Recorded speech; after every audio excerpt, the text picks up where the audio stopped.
At the Tech Honors Gala, security said, "You're not on the list." My wife, the manager, smiled. "Tonight's for our representatives only." Even the intern who started 3 days ago had a +1. Then I saw my wife seated with her ex-lover, laughing. I opened my laptop, hit send, and said, "Check your email." I walked away as phones started ringing.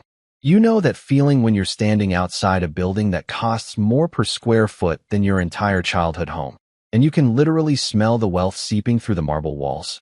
Yeah, that was me on a Friday night in downtown Seattle, clutching my laptop bag like it was a golden ticket to Willy Wonka's factory, except instead of chocolate, this place was serving up overpriced crab cakes and the kind of champagne that comes with its own pronunciation guide. The Tech Honors Gala, the event of the year. The place where innovation gets celebrated, egos get inflated, and apparently, the guy who actually built half the technology being honored gets told to kick rocks. I've been looking forward to this night for months, not because I'm the type who enjoys wearing a tie that feels like a noose or making small talk with venture capitalists who think disruption is a personality trait, but because for once, just once, I thought I'd get to see my work recognized. My framework, my code, my 3 years of late nights fueled by cold pizza and the naive belief that hard work actually matters in corporate America. Spoiler alert, it doesn't. The security guard at the entrance was the kind of guy who took his job way too seriously, like he was guarding Fort Knox instead of a hotel ballroom full of tech bros in expensive sneakers. He had one of those fancy tablets, the kind that probably cost more than my monthly rent, and he was scrolling through it with the intensity of someone defusing a bomb. I gave him my name, smiled politely, and waited for the magical moment when he'd nod and wave me through like a civilized human being. Instead, he squinted at the screen, then at me, then back at the screen, like he was trying to spot the difference in one of those puzzle games you find in the dentist's waiting room. "Sorry, sir," he said, with all the warmth of a DMV employee on their lunch break, "but you're not on the list." I blinked. Once. Twice. Surely I'd misheard him. Surely there was some mistake, some glitch in the matrix, some cosmic joke that would resolve itself in the next few seconds. "I'm sorry, what?" I said, keeping my voice steady even though my brain was already starting to short-circuit. "I built half the tech being honored in there tonight. Like, literally half. The emotion detection framework? The neural mapping algorithm? That's mine. I'm the guy. I'm the developer." He just stared at me with the kind of blank expression that suggested he'd been hired specifically for his ability to not give a single damn about anyone's feelings. "Sir, if you're not on the list, I can't let you in. Company policy." Company policy. Right. Because policies are always fair and logical and definitely not designed to protect people who don't deserve protection. I was about to launch into a full-blown explanation of exactly why I should be on that list when I heard it. The voice that would turn my entire evening from mildly frustrating to absolutely soul-crushing.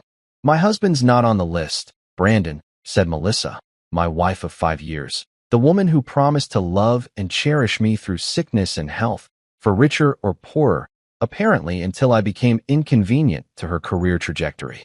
She appeared beside the security guard like some kind of corporate fairy godmother, except instead of granting wishes, she was actively destroying mine. She was wearing a dress that probably cost more than my car.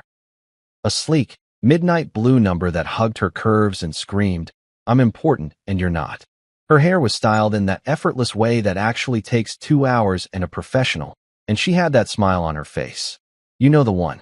The smile that says, "I'm about to ruin your day, but I'm going to look fantastic while doing it." "Tonight's for official representatives only," she continued, her voice dripping with the kind of sweetness that dentists warn you about. She wasn't even looking at me. She was addressing Brandon, the security guard, like I was just some random dude who'd wandered in from the street. "We have a very strict guest list for this event. I'm sure you understand." I stood there, frozen, trying to process what was happening. This was my wife, my partner, the person who was supposed to have my back, and she was actively blocking me from attending an event where my own work was being celebrated. It would have been funny if it wasn't so devastatingly pathetic. And then, just to add insult to injury, I watched as Trevor, the intern who'd literally started working at Neuralink 3 days ago and still couldn't figure out how to use the coffee machine without adult supervision, walked past me with a +1 on his arm and a mimosa in his hand, looking like he'd just won the lottery. He gave me this little apologetic shrug, like, "Sorry, man, I don't make the rules," and disappeared into the glittering chaos inside. I peered through the entrance, past the security checkpoint, into the grand ballroom where everyone who mattered was gathered. The chandeliers looked like they'd been stolen from a French palace. The tables were decorated with centerpieces that probably required a degree in floral arrangement. And there, at one of the front tables, seated in a position of honor like some kind of corporate royalty, was Melissa. My Melissa. Except she wasn't alone. Next to her, close enough that their shoulders were touching, was Landon Reeves, her ex-boyfriend from college, the company's newly appointed creative strategist, and the human embodiment of everything I'd learned to hate about the tech industry. They were laughing, actually laughing, like this was the funniest night of their lives. Like betrayal was an Olympic sport and they were going for gold. He leaned in and whispered something in her ear, and she threw her head back in that exaggerated way people do when they want everyone around them to know they're having an amazing time. It was a performance, and I was the only audience member not invited to watch from inside the theater. Something inside me snapped. Not in a dramatic, violent way. More like a switch flipping. A decision being made. I'd spent years playing by the rules, being the good employee, the supportive husband, the guy who didn't make waves. And where had it gotten me? Standing outside a party celebrating my own achievements while my wife flirted with her ex, and some intern named Trevor drank mimosas on my behalf. I pulled out my laptop, opened it right there in front of Brandon the security guard, logged into my email, and attached every single file I'd been saving for a moment just like this. Code repositories, timestamped documents, patent applications with my name on them, signed communications proving ownership, investor interest letters, 3 years of receipts showing exactly who built what and when. I typed out a subject line that was simple, professional, and absolutely devastating. Patent ownership clarification, urgent. Then I hit send to every executive, board member, investor, and tech journalist whose email I could find. CC'd the CEO. BCC'd a few media outlets for good measure. Check your email, I said to Brandon, even though he had nothing to do with any of this. Then I closed my laptop, turned around, and walked away as the first phone started ringing inside the ballroom, followed by another and another, until the whole place sounded like a call center during tax season. Revenge doesn't need fireworks. It just needs good Wi-Fi and a man who's finally had enough. Let's hit the rewind button for a second, because you're probably wondering how I ended up in a situation where my own wife blocked me from a tech gala like I was some kind of corporate restraining order. Trust me, I've been asking myself the same question for the past year, usually around 3 in the morning when sleep decides to take a vacation and anxiety decides to throw a rave in my brain. The thing is, you don't wake up one day and suddenly find yourself invisible. It's more like a slow fade, like those jeans you keep wearing until one day you realize they're basically see-through, and everyone's been too polite to mention it. 3 years ago, I joined Neuralink Systems with the kind of optimism usually reserved for lottery ticket buyers and people who think they can change their ex. I'd been recruited specifically to design their emotion detection framework, this cutting-edge AI system that could analyze human emotional responses in real time and adjust digital interfaces accordingly. Sounds fancy, right? It was fancy. It was the kind of technology that made venture capitalists salivate and tech journalists write articles with headlines like, "The future of human-computer interaction is here."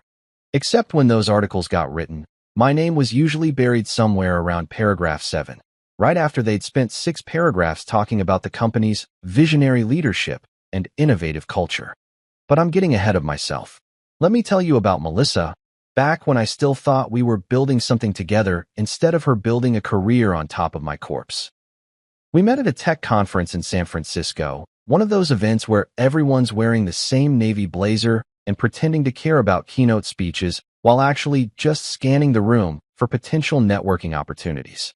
She was working in event management for a startup that eventually imploded in spectacular fashion, and I was presenting a paper on neural networks that approximately 7 people attended. She sat in the front row, asked intelligent questions, and laughed at my terrible jokes about machine learning. I was hooked faster than a fish at an all-you-can-catch buffet. When Neuralink offered me the lead developer position, Melissa was right there cheering me on, telling me this was my big break, my chance to finally get recognized for my talents. 6 months later, when the company posted an opening for a senior event manager, she applied and got the job. We were both thrilled. Working at the same company, building our careers together, sharing the commute and the inside jokes about Gary from accounting, who microwaved fish every single day like he was personally trying to violate the Geneva Convention. It felt like we were living the dream, or at least the startup version of it, which involved less money and more free LaCroix than the actual dream probably should. The first year was good. Great, even. I'd come home buzzing with excitement about some breakthrough in the code, and Melissa would listen, ask questions, genuinely engage with what I was doing. She'd tell me about the corporate events she was planning, the sponsors she was courting, the logistics nightmares she was solving. We were a team. Partners. The kind of couple that other couples look at and think, yeah, they've got it figured out. Except we didn't have anything figured out, because somewhere around month 18, things started shifting. Subtle at first. Melissa began sitting in on more technical meetings, positioning herself as the liaison between the development team and the executive floor. She'd translate what I said into corporate speak, turning, "We need 3 more weeks to debug the neural pathways," into, "We're implementing a strategic quality assurance phase to ensure optimal product delivery." The executives loved her. She made complicated things sound simple and simple things sound important, which is basically the entire job description of middle management. At work, she started referring to me as our lead developer in this weird third-person way, like I was a resource rather than a person. "Our lead developer has some concerns about the timeline," she'd say in meetings, gesturing vaguely in my direction while making eye contact with everyone except me. "Our lead developer thinks we should prioritize the mobile interface." It was like being narrated by someone who'd forgotten I had a name and vocal cords. But that was nothing compared to how she talked to me at home. At home, I wasn't our lead developer. I was someone who doesn't understand aesthetics. When I suggested we didn't need to spend $800 on throw pillows that nobody was allowed to actually throw. I was not really a people person when I said I didn't want to attend her colleague's housewarming party, where I'd inevitably spend 3 hours making small talk about market disruption with people who thought I was her assistant. I was too focused on the technical details when I tried to explain why my framework was different from every other emotion detection system on the market. Melissa thrived in attention the way plants thrive in sunlight.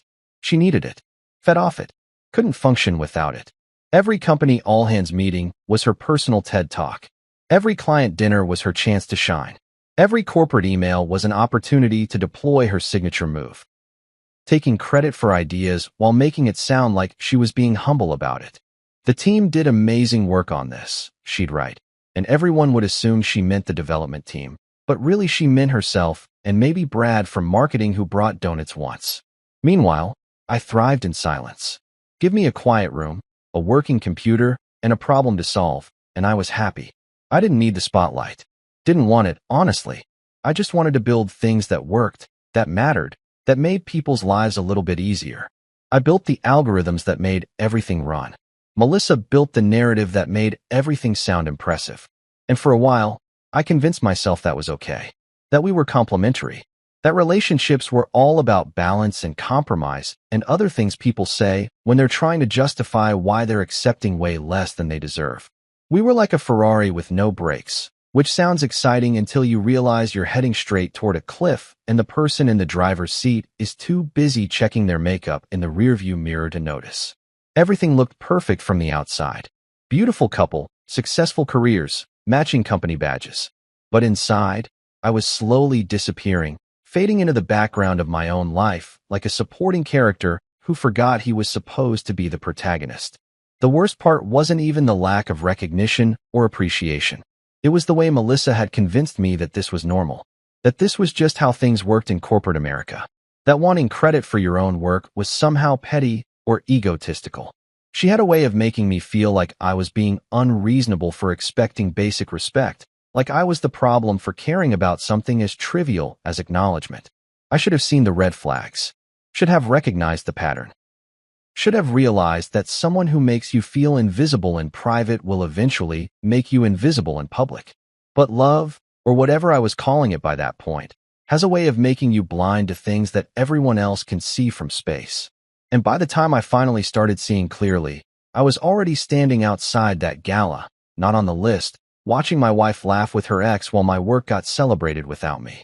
If you've ever wondered what it would be like to work in an office where your worst nightmare gets hired as your supervisor's favorite person, let me paint you a picture. His name was Landon Reeves, and he walked into Neuralink Systems like he was entering a movie premiere where he was both the star and the director. Melissa's ex-boyfriend from college.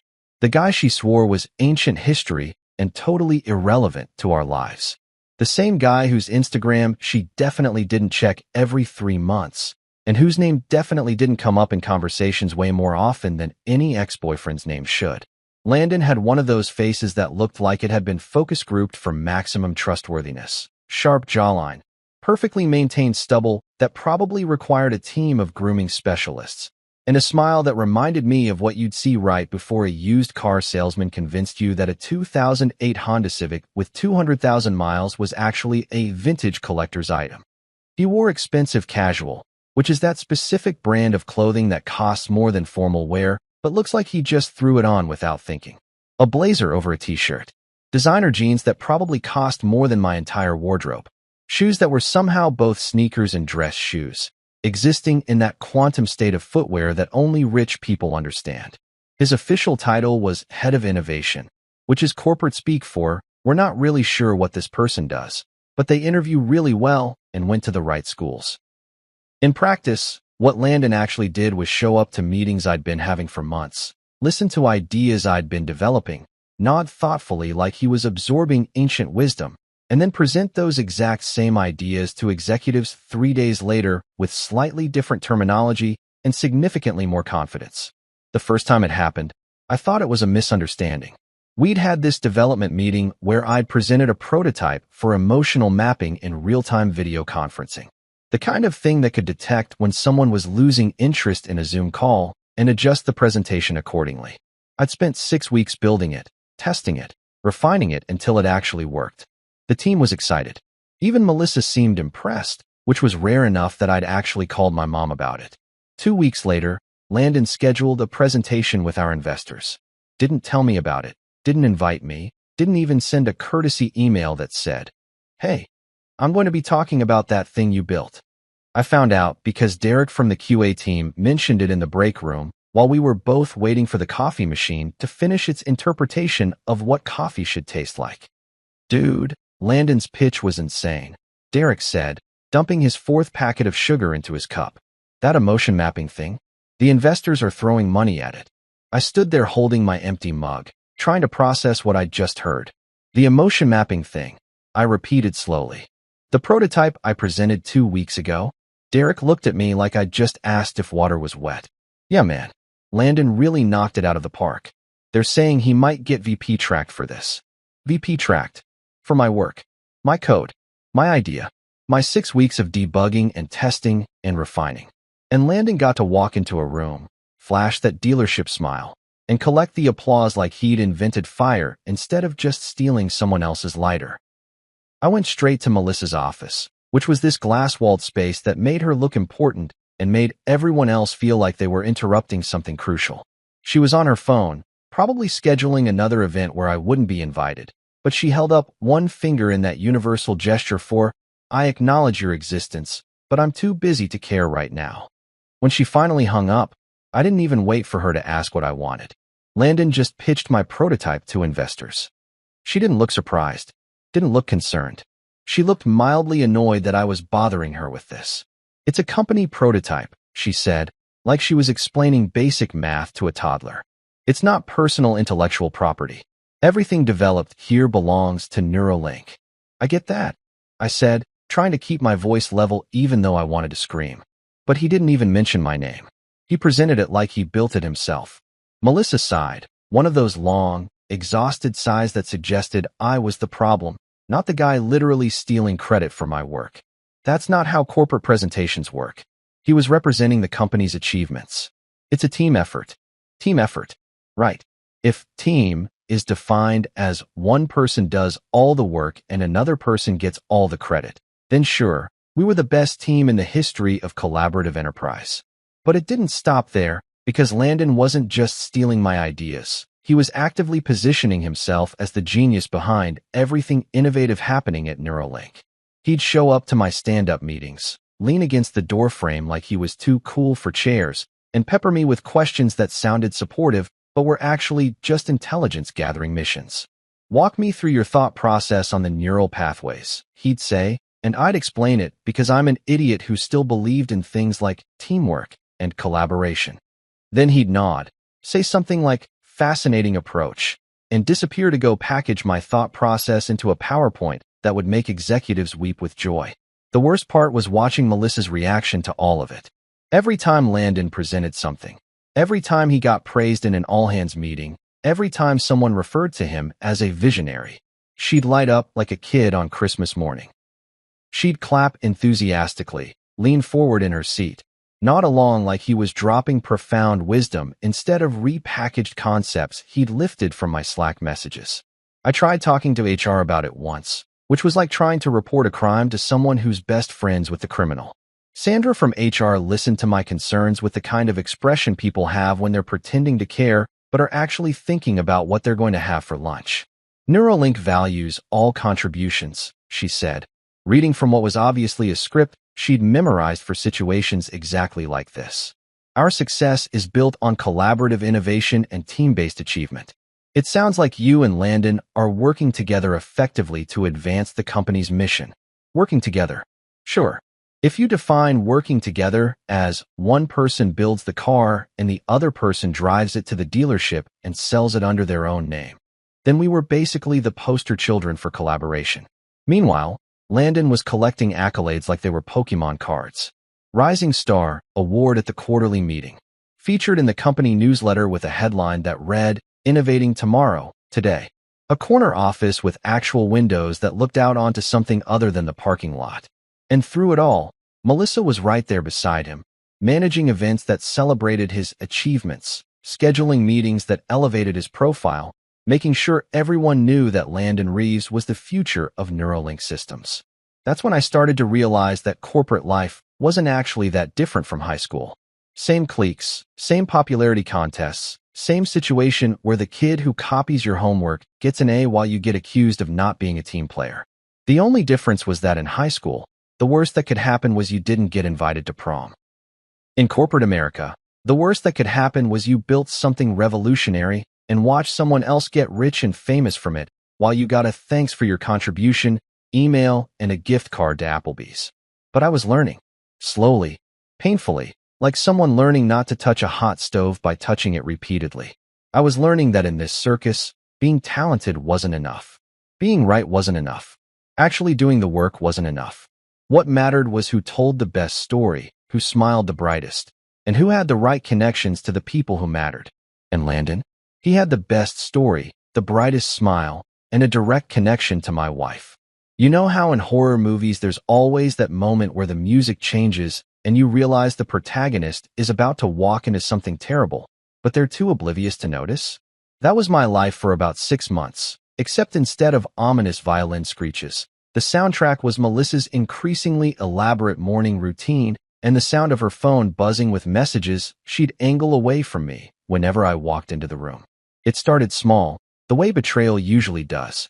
Nobody wakes up and decides to nuke their marriage in a single day. It's more like erosion, like water slowly wearing away rock until one day you look down and realize you're standing on the edge of a cliff you didn't know existed. Melissa began dressing differently, trading her usual business casual. You know, the entailer suits and sensible heels that said, "I'm professional but approachable," for outfits that looked like they'd been curated by a personal stylist who charged by the hour and had opinions about power silhouettes. Suddenly, she was wearing these tailored dresses that probably cost more than our monthly grocery budget, the kind that required strategic Spanx deployment and made her look like she was about to close a deal on the cover of Fortune magazine. Her makeup routine went from 10 minutes to 45, involving products with names like Luminescent Dew Serum and high-impact micro-defining mascara that cost approximately $1 million per ounce. She bought new shoes, Louboutins with those signature red soles that apparently signify you've made it in life, or at least that you've made enough questionable financial decisions to pretend you've made it. I noticed, but didn't say anything. Because I'm an idiot who thought maybe she was just feeling good about herself, going through some kind of confidence renaissance, having a delayed quarter-life crisis that involved retail therapy instead of buying a motorcycle. I even complimented her once, said she looked great, asked if there was a special occasion. She'd looked at me like I'd just asked if the sun was planning to rise tomorrow. I'm a senior event manager, she said, applying lipstick in the hallway mirror like she was preparing for war. Image matters. You wouldn't understand. And there it was again, that casual dismissal, that gentle reminder that I existed somewhere beneath her on the corporate food chain, that my opinion on anything not involving code was essentially worthless. I should have said something, should have pushed back, should have asked why my understanding suddenly mattered so little to someone who used to value my perspective on everything from career decisions to whether we should get Thai food or pizza for dinner. But I didn't, because that's what happens when someone spends years making you feel like you're being unreasonable for having perfectly reasonable expectations. You start second-guessing yourself. Start thinking maybe you are overreacting. Maybe you are being too sensitive. Maybe this is just what adult relationships look like when both people have demanding careers and complicated lives. Then came the late nights. Business trips. Always plural, always vague, always with about 48 hours notice that made it impossible to question without sounding like a paranoid spouse from a daytime drama. Melissa would breeze through the door at 7 p.m., throw some clothes in a suitcase like she was playing Tetris on expert mode, and announce she had to fly to Portland or Austin or San Diego for a critical client meeting or an executive planning session or some other corporate justification that sounded official enough to be true. Who's going? I'd ask, trying to sound casual instead of desperately insecure. The usual team, she'd say, not looking at me, focused on her phone like it contained the secrets of the universe. Leadership level only. Landon's coordinating the innovation presentation. Landon, of course. Landon was always there, always coordinating, always presenting, always occupying space in my wife's schedule that used to be reserved for things like date nights and conversations about our future and pretending to care about each other's days. But sure, it was all professional, all above board, all perfectly normal that my wife was spending more time in hotels with her ex-boyfriend than she was spending in our apartment with her actual husband. I tried talking to her about it once, after a particularly long week where she'd been gone for 4 days and came back glowing like she'd been photoshopped by the universe itself. She looked happy, not just content or satisfied, but genuinely, radiantly happy in a way I hadn't seen in months, maybe years. And I realized with the kind of sinking dread usually reserved for dental appointments and tax audits that I wasn't the source of that happiness anymore. Might never have been. We need to talk, I said, which is universally recognized as the 4 worst words you can string together in a relationship. She looked up from her laptop, where she was probably scheduling another romantic business trip. About what? About us. About how we're barely seeing each other anymore. About how every time you come home from these trips, you seem more interested in your phone than in actually talking to me. She closed her laptop with the kind of deliberate slowness that signaled I'd just entered dangerous territory. I'm building my career, she said, enunciating each word like I was hard of hearing. I'm sorry if that's inconvenient for you, but some of us have ambitions beyond writing code in a dark room all day. Writing code in a dark room. That's what my work had become in her mind. Not developing revolutionary technology. Not creating frameworks that would change how humans interact with computers. Just writing code in a dark room, like some kind of digital hermit who'd chosen isolation over success. That's not fair, I said, hating how defensive I sounded. You know what's not fair? She shot back. Having a partner who doesn't understand that sometimes success requires sacrifice. That sometimes you have to prioritize work over personal convenience. Personal convenience. Our marriage had been demoted to personal convenience. Like I was upset about her forgetting to buy milk instead of barely existing in her life anymore. That conversation ended like most of our conversations ended those days, with Melissa retreating to her laptop and me retreating to my own thoughts, wondering when exactly I'd become the villain in my own marriage. Then came the announcement that would change everything, though I didn't know it yet. Melissa walked through the door one evening in late September, practically vibrating with excitement. Her face lit up like someone had just told her she'd won the lottery and inherited a castle in the same afternoon. She was carrying champagne, The expensive kind with the French name I couldn't pronounce, and 2 glasses. They're giving us a presentation slot at the Tech Honors Gala, she announced, popping the cork with the kind of flourish usually reserved for New Year's Eve and marriage proposals. My heart jumped. Finally, after 3 years of grinding, of late nights, of building something that actually mattered, we were going to get recognized. Not just me, not just Melissa, but us, as a team, as partners, as people who'd worked together to create something meaningful. Finally us, I said, grinning like an idiot, already mentally planning what I'd say in the presentation, how I'd explain the framework in a way that was accessible but still technically impressive. Melissa poured the champagne, handed me a glass, and that's when I saw it. That microsecond of hesitation, that brief flicker in her eyes that signaled bad news was coming wrapped in celebration. "Oh," she said, so casually it felt rehearsed. "You won't be attending. It's invitation only. Very exclusive. They're limiting it to senior leadership and key representatives." I laughed, actually laughed out loud, because surely this was a joke. Surely my wife wasn't telling me that I wouldn't be attending an event where my own work was being presented. Surely we hadn't reached the point where the absurdity was this obvious, this blatant, this completely insane. But she wasn't laughing. She was sipping her champagne, checking her phone, already moving on to the next thing while I stood there holding my glass, watching my world tilt sideways. "You're serious," I said. "It's nothing personal," she replied, which is what people always say when something is extremely personal. "It's just how these events work. Limited capacity, strategic attendance. You understand." But I did understand. Finally, painfully, with the kind of clarity that only comes when you've been hit over the head with reality enough times that you can't pretend anymore. I understood that I wasn't her partner. I was her resource, her secret weapon, her backstage crew member who made the show possible but never got to take a bow. That night, after Melissa went to bed, I sat at my desk and started planning. Not the kind of planning where you hope things get better or convince yourself that communication will solve everything. The kind of planning where you realize you're done being invisible and it's time to become unforgettable. I started collecting receipts. Every email, every code commit, every Slack message, every document with my name on it. I organized them methodically, building a case file like I was preparing for trial. Because in a way I was. They wanted to celebrate my work without me? Fine. But they were going to learn that the show doesn't run without the person who built the stage. Here's what nobody tells you about revenge. It requires the organizational skills of a serial killer and the patience of someone waiting for customer service to pick up the phone. For 2 months, I became a digital hoarder with a purpose, collecting evidence like I was building a case for the world's most boring crime documentary. Every email where I'd outlined a feature got saved. Every Slack message where I'd solved a problem got archived.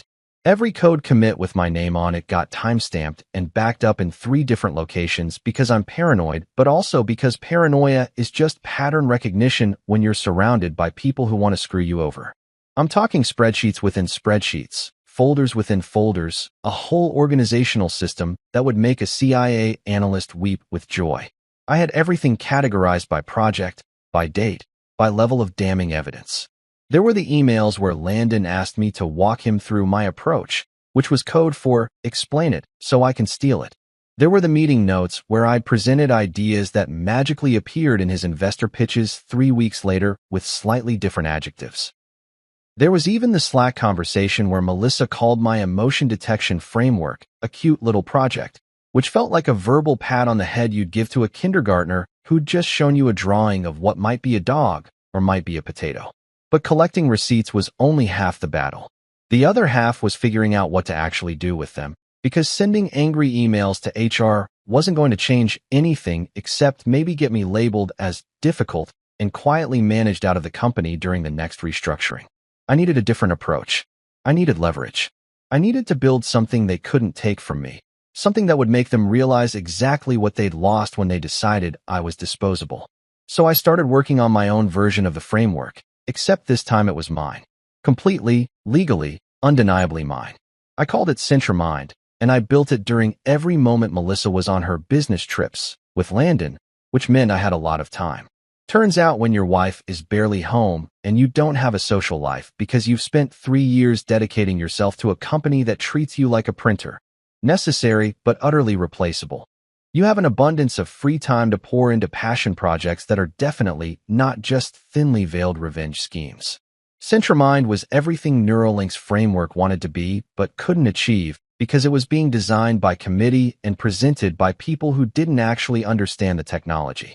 I stripped out all the bloat, refined the neural pathways, improved the response time by 30%, and added features that I'd been suggesting for months but kept getting shut down because they were too ambitious or not aligned with current strategic priorities, which is corporate speak for, we don't understand what you're talking about, so we're going to pretend it's not important. I worked on it obsessively, the way people work on anything when it's the only thing keeping them from completely losing their minds. My apartment became a disaster zone of empty coffee cups, pizza boxes, and sticky notes covered in algorithm sketches that probably looked like the scribblings of a beautiful mind slowly deteriorating. I stopped sleeping normal hours, stopped pretending to care about Neuralink's daily stand-ups, stopped investing emotional energy in a marriage that had clearly ended months ago, even though nobody had bothered to officially pronounce it dead. And then I met Ingrid Rouse, who would turn out to be either my guardian angel or my partner in corporate terrorism, depending on how you looked at it. I'd cold emailed about 50 venture capitalists, most of whom either ignored me or sent back those automated responses that are basically the professional equivalent of new phone who dis. But Ingrid actually responded, and not with some assistant-filtered brush-off. She sent me a 2-line email that said, "Your pitch doesn't suck. Coffee tomorrow at 10. Don't be boring." Ingrid was not what I expected from a venture capitalist, which I guess made sense because she was successful and most of my expectations came from watching Silicon Valley and assuming everyone in that world was either a sociopath or a moron or both. She was probably in her mid-50s. With gray hair, she didn't bother dyeing in glasses that looked like they'd cost more than most people's monthly rent, but were somehow also practical. She didn't dress like she was trying to impress anyone. Just jeans and a blazer that had definitely seen better days, but somehow looked more expensive because of it.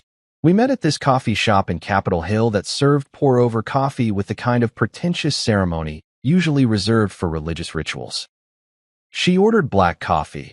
I ordered something with too many words in its name, and we sat down at a corner table where she proceeded to grill me like I was a suspect in a crime I didn't know I'd committed. "Walk me through CentraMind," she said, not bothering with small talk or pleasantries or any of the social lubrication that normal people use when meeting strangers. "And don't give me the elevator pitch. Give me the real version. The one where you explain why this actually matters and not just why it's." Sounds cool. So I did. I explained the neural mapping, the emotion detection algorithms, the real-time adaptation capabilities, the potential applications in everything from mental health support to customer service optimization to educational tools for kids with learning disabilities. I showed her my prototype, demonstrated how it worked, walked her through the technical architecture while she nodded, and asked questions that proved she actually understood what I was talking about, which was so refreshing I almost cried into my overpriced latte. When I finished, she leaned back in her chair and studied me with the kind of look that suggested she was calculating something I couldn't see. "You're not asking for funding," she said finally. "You're asking for payback." I didn't deny it. What would be the point? She clearly saw right through whatever professional veneer I was attempting to maintain. "Is that a problem?" She smiled, and it wasn't a warm smile or a friendly smile. It was the smile of someone who'd been in the business world long enough to know that revenge was often the best motivator for building something great. "Hell no," she said. "The best founders I've ever funded were running on spite and caffeine. Passion fades. Revenge is forever." We talked for 3 hours.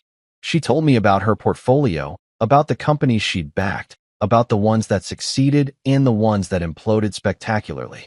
She asked about Neuralink, about Melissa, about Landon, and I found myself telling her everything. Not because I wanted to trauma dump on a stranger, but because she asked questions like she actually cared about the answers instead of just waiting for her turn to talk. "Here's what I'm going to do," she said when we finally wrapped up. "I'm going to wire you seed funding. Not a massive amount. You don't need massive yet. You need enough to build a real prototype, get some beta testers, prove the concept works outside of your apartment. Then we'll talk Series A." I stared at her, waiting for the catch, because there's always a catch. Nobody just hands you money without wanting something in return that will eventually destroy your soul or your company or both. What's the equity split? I asked. Standard seed terms. I'll send the paperwork. But here's the real deal. I want weekly updates. I want to know what's working, what's failing, what problems you're hitting. And I want complete honesty. You bullshit me, we're done. You hide problems, we're done. You try to spin failure as learning opportunity, we're done. Got it. I got it. She wired me the money the next week. Not life-changing money, but enough to quit my job if I wanted to, enough to hire a small team, enough to turn Centramind from a revenge fantasy into an actual company. I didn't quit Neuralink though, not yet. I wanted to be there for the gala. Wanted to see their faces when everything came crashing down. Wanted to be present for the finale of a show I'd been writing for 2 months. I named my new company Neuroforge because I was done building for other people's applause, and because it sounded cool, and because screw them, I earned the right to name things whatever I wanted. Started setting up the infrastructure, the legal entity, the bank accounts, all the boring administrative stuff that makes a revenge plot feel less like Ocean's 11 and more like filing taxes. But every time I looked at that company registration document with my name on it, not as an employee, not as a resource, but as a founder, I smiled. Because I wasn't invisible anymore. I was building something they couldn't take away, couldn't steal, couldn't claim as their own team effort. The gala was 3 weeks away. My inbox bomb was armed and ready. And I was about to teach Neuralink Systems the most expensive lesson they'd ever learn. Never underestimate the guy you treated like he didn't matter. So there I was, standing outside the Fairmont Olympic Hotel on a Friday night in October, dressed in the only suit I owned that didn't make me look like I was attending my own funeral, holding my laptop like it was the nuclear briefcase, and I was about to launch World War III, except instead of missiles I had receipts, and instead of casualties there would just be a lot of very uncomfortable executives scrambling to explain themselves to angry investors. The universe has a funny sense of timing, doesn't it? 3 years of invisible labor, 3 years of watching other people take credit for my work, 3 years of slowly disappearing in my own marriage, and it all came down to this moment. Me versus a security guard named Brandon, who looked like he bench-pressed protein powder for fun. You're not on the list, Brandon had said, like he was reading my death sentence off a teleprompter. And then Melissa appeared, my wife, my partner, the woman who'd promised to build a life with me, but apparently meant she'd build a life on top of my demolished dreams. She was wearing that midnight blue dress that probably cost more than 3 months of our rent, looking like she'd stepped out of a magazine spread titled, Women Who've Successfully Gaslit Their Husbands into Oblivion. Her hair was perfect. Her makeup was flawless. She looked like success personified, and I looked like the guy who'd been specifically uninvited to witness it. My husband's not on the list, Brandon, she'd said. And I swear I saw Brandon flinch slightly. Like even he recognized how brutal it was to hear your own wife refer to you in the third person while actively blocking you from entering a building. Tonight's for official representatives only. Official representatives. I was the lead developer. I'd built half the technology being celebrated inside that ballroom. But sure, I wasn't an official representative. I was just the person who'd made everything possible, which apparently didn't qualify me for a seat at the table or even a spot near the door. And then Trevor walked by. Trevor, who'd been hired 72 hours ago and still needed help logging into his email, with a date and a mimosa, looking like he'd won a golden ticket to Willy Wonka's factory, except this factory produced quarterly earnings reports and existential dread instead of chocolate. He gave me this apologetic shrug that said, "Sorry, man, but I'm not going to sacrifice my mimosa access to stand in solidarity with you," and disappeared into the warmth and light while I stood there in the cold, metaphorically and literally. I peered through the entrance, past Brandon's judgmental shoulder, into the ballroom that looked like someone had robbed Versailles and reassembled it in Seattle. Crystal chandeliers hung from the ceiling like frozen fireworks. Tables were draped in linens that probably had a higher thread count than my actual sheets at home. And there, positioned at a table near the front like corporate royalty, sat Melissa next to Landon Reeves, her ex-boyfriend, the human embodiment of everything wrong with the tech industry. Both of them laughing like they were auditioning for a romantic comedy, except the joke was my entire professional existence. Landon leaned in and whispered something in her ear. She threw her head back and laughed with the kind of exaggerated enthusiasm that made it clear this wasn't just about whatever hilarious thing he'd said. This was a performance, a statement, a middle finger disguised as a social interaction. They looked happy. They looked comfortable. They looked like two people who'd successfully conspired to erase someone from their own success story and were now celebrating their achievement with overpriced wine and catered hors d'oeuvres. Something inside me clicked, not snapped. Clicking suggests precision, intentionality, the sound of a mechanism engaging exactly as designed.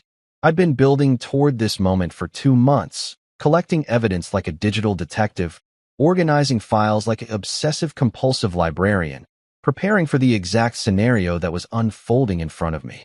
This wasn't emotional impulse. This was calculated execution. This was checkmate announced 3 moves before it happened. I pulled out my laptop right there on the sidewalk, opened it with the kind of casual confidence usually reserved for action movie heroes disarming bombs, and logged into my email.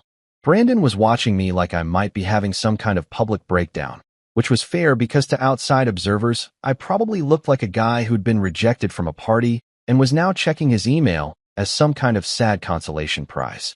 But I wasn't checking email. I was sending it. I'd spent weeks crafting this message.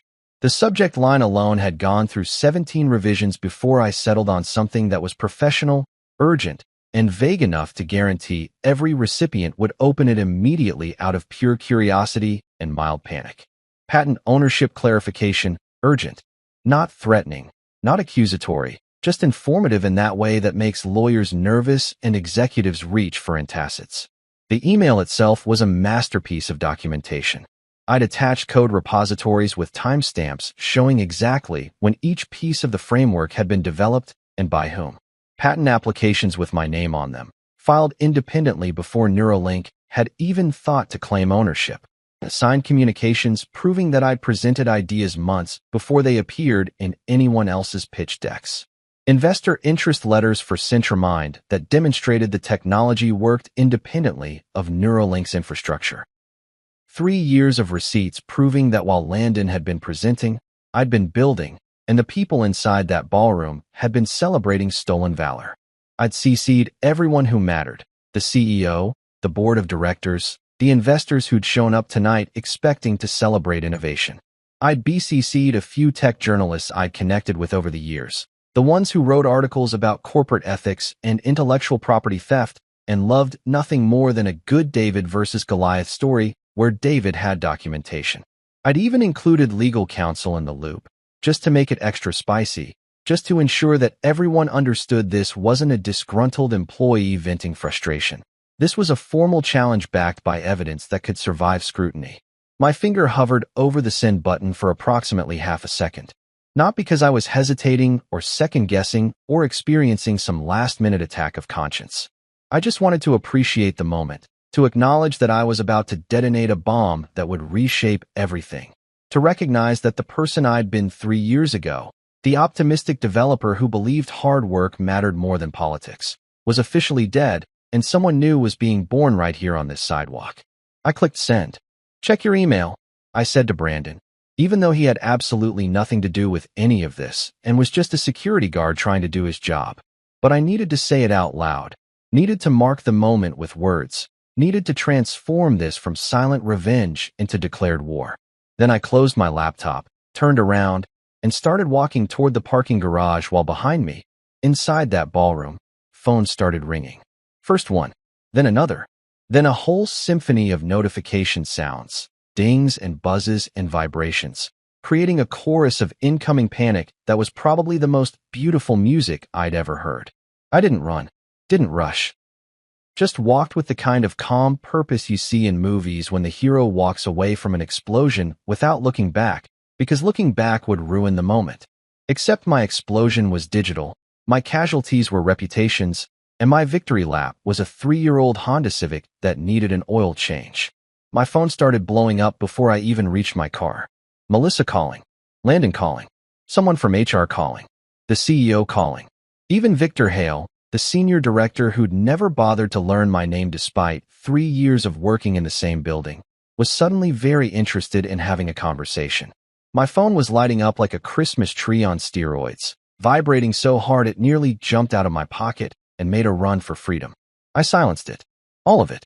Every call, every notification, every desperate attempt to reach me before I could do more damage or say something to the press, or generally make the situation worse for people who absolutely deserved to have the situation get worse. I'd spent 3 years being available 24/7, responding to Slack messages at 2 in the morning, fixing bugs during my lunch break, being the reliable guy who always answered when they called. Not anymore. I got in my car, started the engine, and smiled at my reflection in the rearview mirror. Not a bitter smile, or an angry smile, or even a triumphant smile. Just satisfied. The smile of someone who'd finally stopped being invisible and had become unforgettable in the most spectacular way possible. Revenge doesn't need fireworks or dramatic speeches or movie-worthy one-liners. It just needs good documentation, solid evidence, and a willingness to press send when everyone assumes you're too nice, too compliant, too invested in being liked to actually fight back. I drove home through the Seattle rain, windshield wipers keeping rhythm with my thoughts, phone still buzzing uselessly in the cup holder, and thought about what Ingrid had said. Revenge is forever. She was right, but what she didn't mention was how good it feels. The thing about dropping a corporate nuclear bomb is that the fallout takes a few days to really settle in, kind of like how you don't immediately feel that sketchy gas station sushi, but you know it's coming for you eventually. I spent the weekend ignoring approximately 200 phone calls, 400 text messages, and what I can only assume was a carrier pigeon that somehow got my address, because there was a very confused bird hanging around my apartment balcony that seemed unusually persistent. My phone had basically become a vibrating brick of corporate panic, and I'd never felt more zen in my entire life.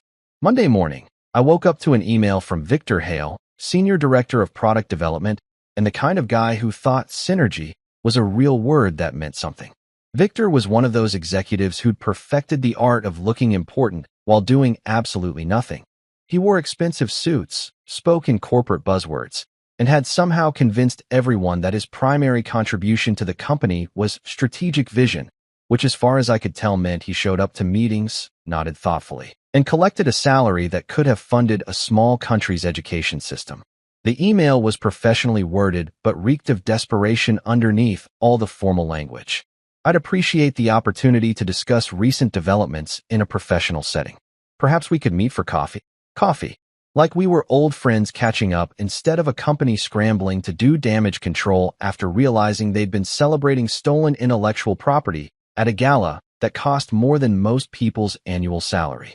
I wrote back with a time and place, a coffee shop in Fremont, far enough from Neuralink's offices that he'd have to actually make an effort, neutral territory where neither of us had home field advantage. I showed up 15 minutes late because punctuality is for people who still care about making good impressions, and I was officially done with that particular form of self-torture. Victor was already there, sitting at a corner table with a coffee that probably had more syllables in its name than my entire morning vocabulary. He looked tired, which made sense because I'd single-handedly ruined what was supposed to be the company's biggest PR victory of the year and turned it into a legal nightmare that would probably be discussed in business school ethics classes for the next decade. He'd loosened his tie slightly, which for a guy like Victor was the equivalent of showing up in pajamas, a clear sign that things were not going according to plan. "Thanks for meeting me," he said, standing up to shake my hand like we were conducting normal business instead of negotiating the terms of his company's surrender. His handshake was firm but sweaty, the grip of a man trying to project confidence while internally screaming. "Figured I owed you at least a conversation before my lawyers start having conversations with your lawyers," I said, sitting down and immediately regretting it because the chair was one of those hipster wooden things designed more for aesthetic than actual human comfort. Though to be fair, my lawyers are way more fun at parties. He didn't laugh. Corporate types never laugh at jokes that remind them they're in legal trouble. Instead, he slid a folder across the table, the kind of official-looking folder that usually contains either very good news or very bad news, and in my experience with Neuralink, it was never the former. "We'd like to acquire your framework," he said, cutting straight to the point because apparently we were skipping the part where he pretended to care about how I was doing or made small talk about the weather. "We're prepared to offer you a senior position.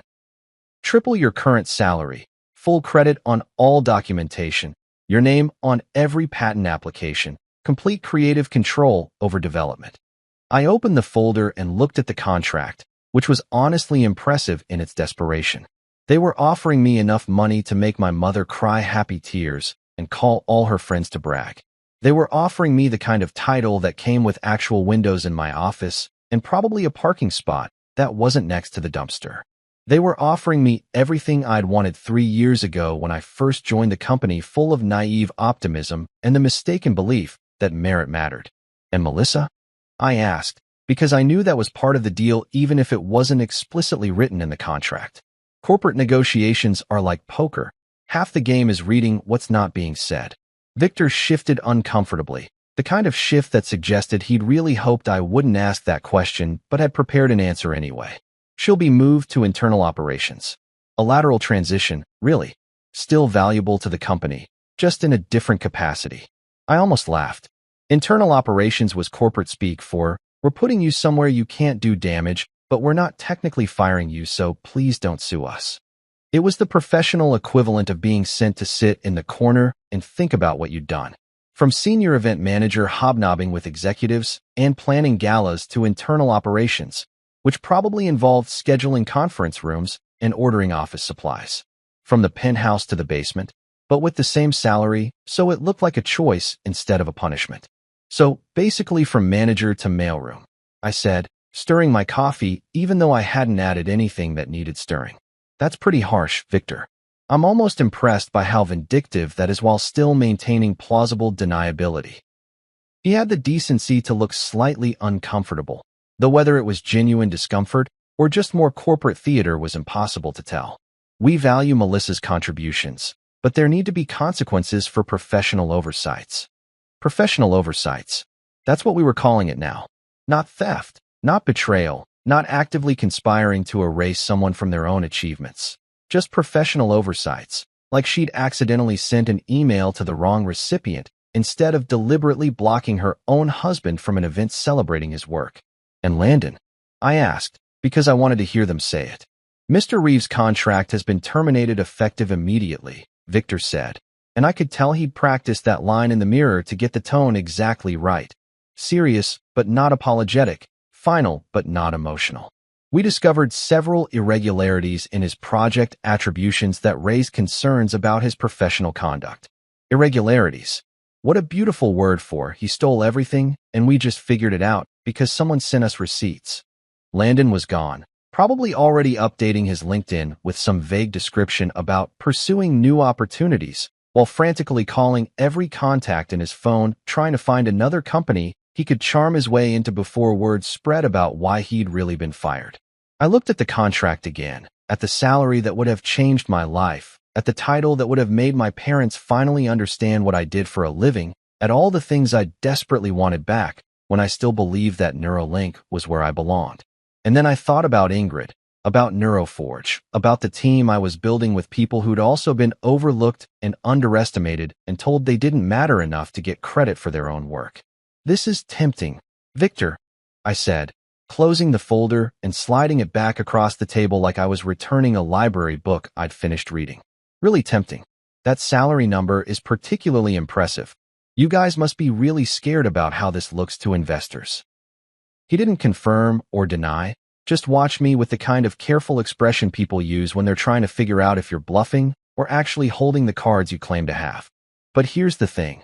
I continued, leaning back in my uncomfortable hipster chair and deciding to just commit to the discomfort. You had your chance to offer me this 3 years ago. Hell, you had your chance to offer me basic recognition, basic respect, basic acknowledgement that I was a human being who contributed something valuable. Instead, you let Melissa and Landon turn me into furniture. Useful furniture, sure, but still just something that existed to support other people while staying silent and invisible. That was a failure of management, Victor said, deploying what was clearly a pre-prepared talking point. We recognize that now, and we want to make it right.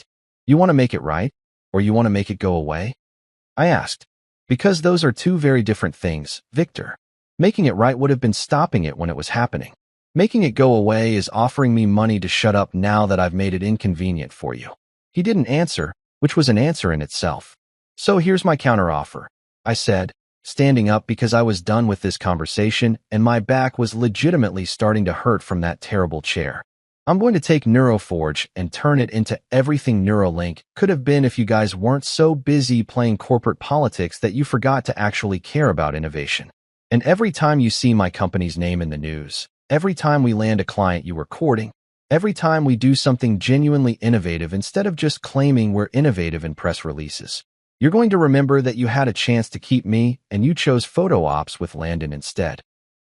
I walked out of that coffee shop feeling lighter than I had in years, leaving Victor sitting there with his cold coffee and his rejected contract and probably a very uncomfortable call to make to his bosses about how the negotiation had gone. My phone rang before I even made it to my car. Melissa, calling for probably the 50th time since Friday night. This time, I answered. "They're firing Landon," she said immediately, her voice thick with tears. No hello or preamble or acknowledgement that maybe she owed me literally any kind of apology. "You destroyed everything. His career is over. Do you have any idea what you've done?" I sat in my car, key in the ignition but not starting it yet, listening to my wife cry about another man's career while showing zero concern for what she'd done to mine. "Correction," I said calmly. "I rebuilt everything. You just lost your subscription to the service." Then I hung up, blocked her number, and drove to my Neuroforge office, where people who actually valued my work were waiting. You ever notice how the best teams are built from people who've been kicked in the teeth by life and decided to start kicking back? That's exactly what Neuroforge became. Not a company built on business school theories and venture capital buzzwords, but a collection of talented people who'd been told they weren't good enough for reasons that had absolutely nothing to do with their actual abilities and everything to do with corporate America's bizarre obsession with rewarding confidence over competence.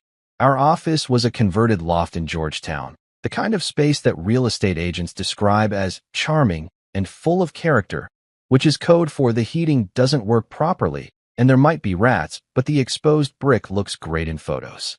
It was 3,000 square feet of raw potential and questionable electrical wiring, with windows that actually opened. A revolutionary concept after years of working in Neuralink's hermetically sealed corporate tomb, where the temperature was always exactly 72 degrees, and the air always smelled vaguely of ambition and disappointment. We didn't have Herman Miller chairs that cost more than used cars.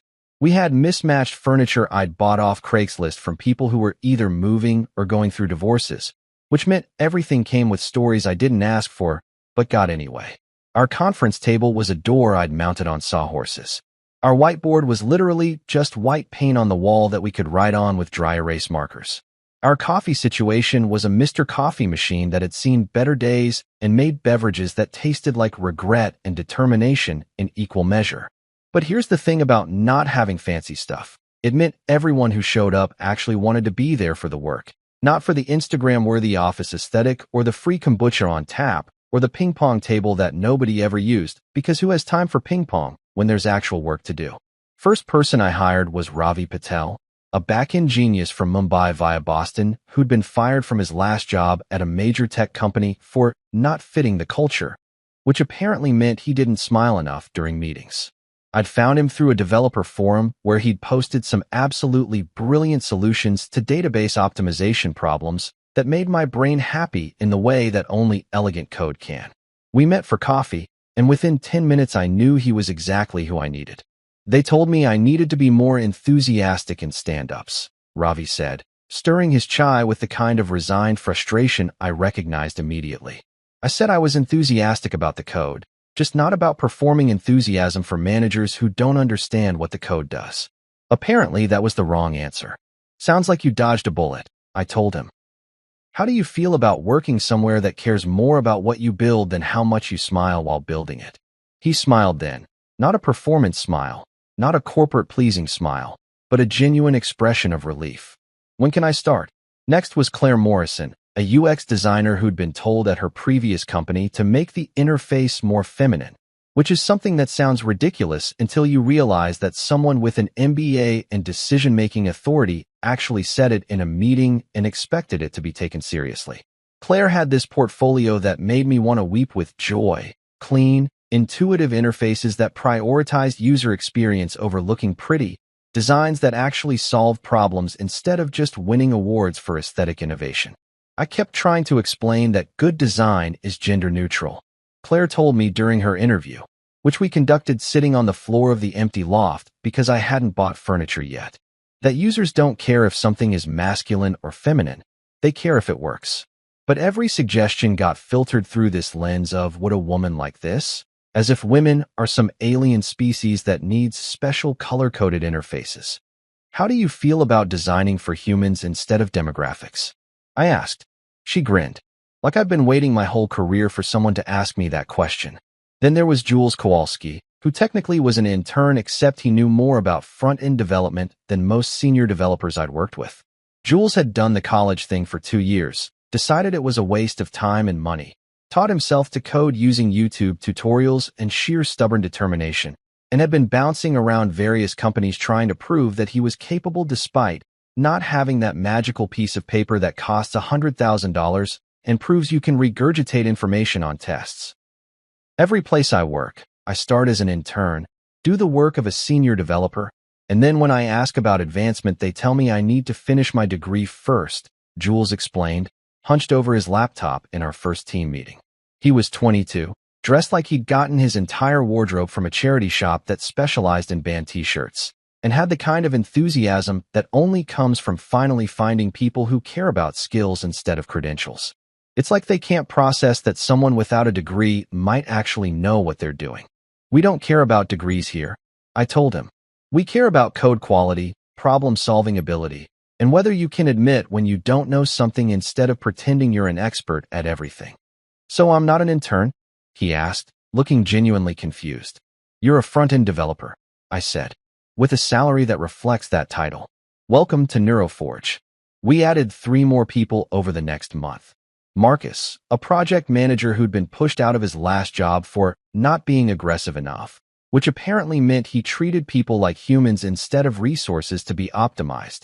Yuki, a data scientist who'd been told she was too detail-oriented, which is possibly the stupidest criticism I'd ever heard for someone whose entire job was paying attention to details. And Ahmed, a network security specialist who'd been let go during a restructuring that eliminated his entire department and then hired contractors to do the same work at twice the price. None of us were bitter. Okay, that's a lie. We were all extremely bitter, but we'd channeled that bitterness into something productive instead of just complaining about it on LinkedIn while hunting for the next company that would eventually disappoint us. We were the island of misfit toys, except instead of toys we were developers, and instead of being misfit we were just competent people who'd been evaluated by incompetent managers. Our first client was a mid-sized healthcare company that needed help with their patient interface system. They'd been quoted $150,000 by a major consulting firm for a solution that would take 6 months and probably not work. We bid $40,000 in 3 months, which made them suspicious because apparently in corporate America, if something costs less it must be worse.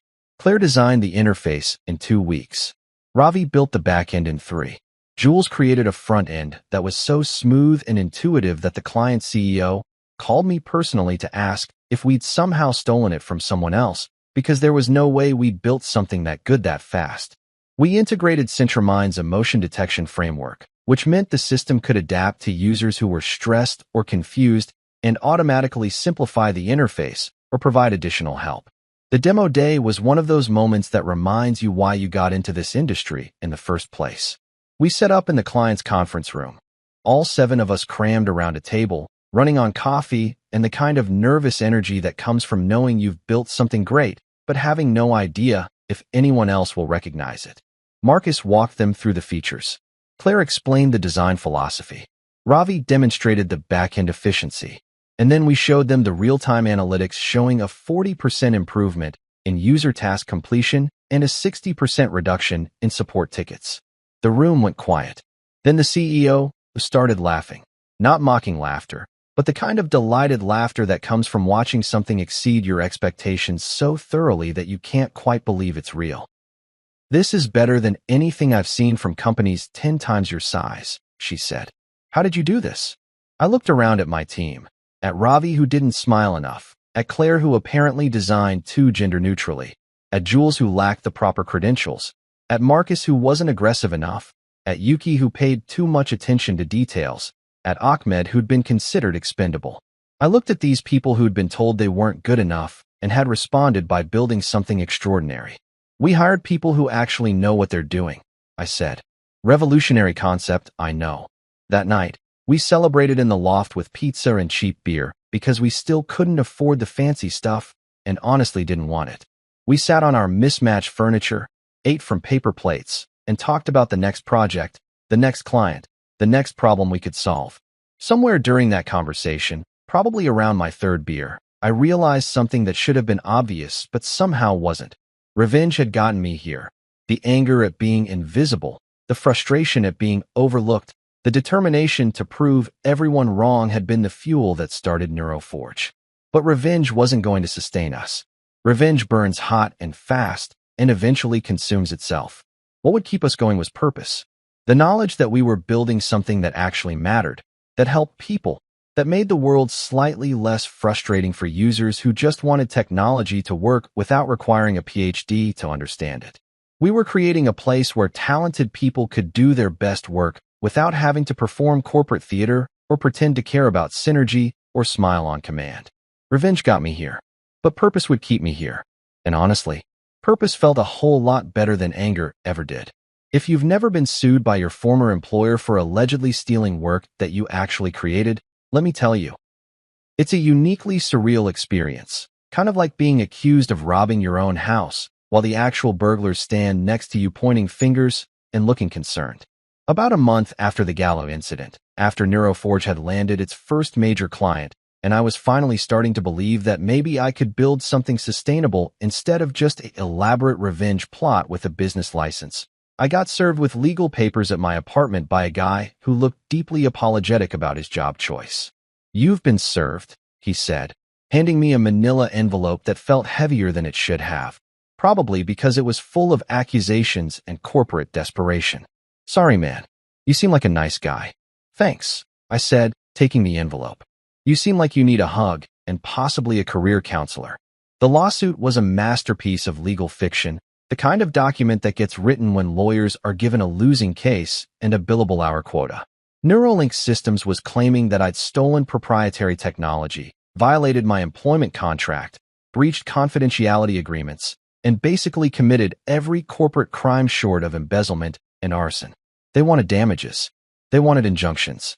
They wanted me to stop using CentraMind immediately and hand over all related materials like I was a pirate who'd stolen their treasure map, instead of a developer who'd built something with my own brain and my own time. The complaint was 63 pages long, which seemed excessive for what basically amounted to this employee had the audacity to be competent and then leave.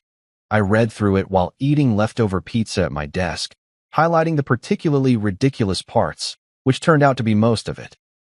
My favorite section was page 37, where they claimed I'd used company resources to develop CentraMind, and their evidence was that I'd occasionally worked late at the office and therefore must have been secretly building my own company on their time.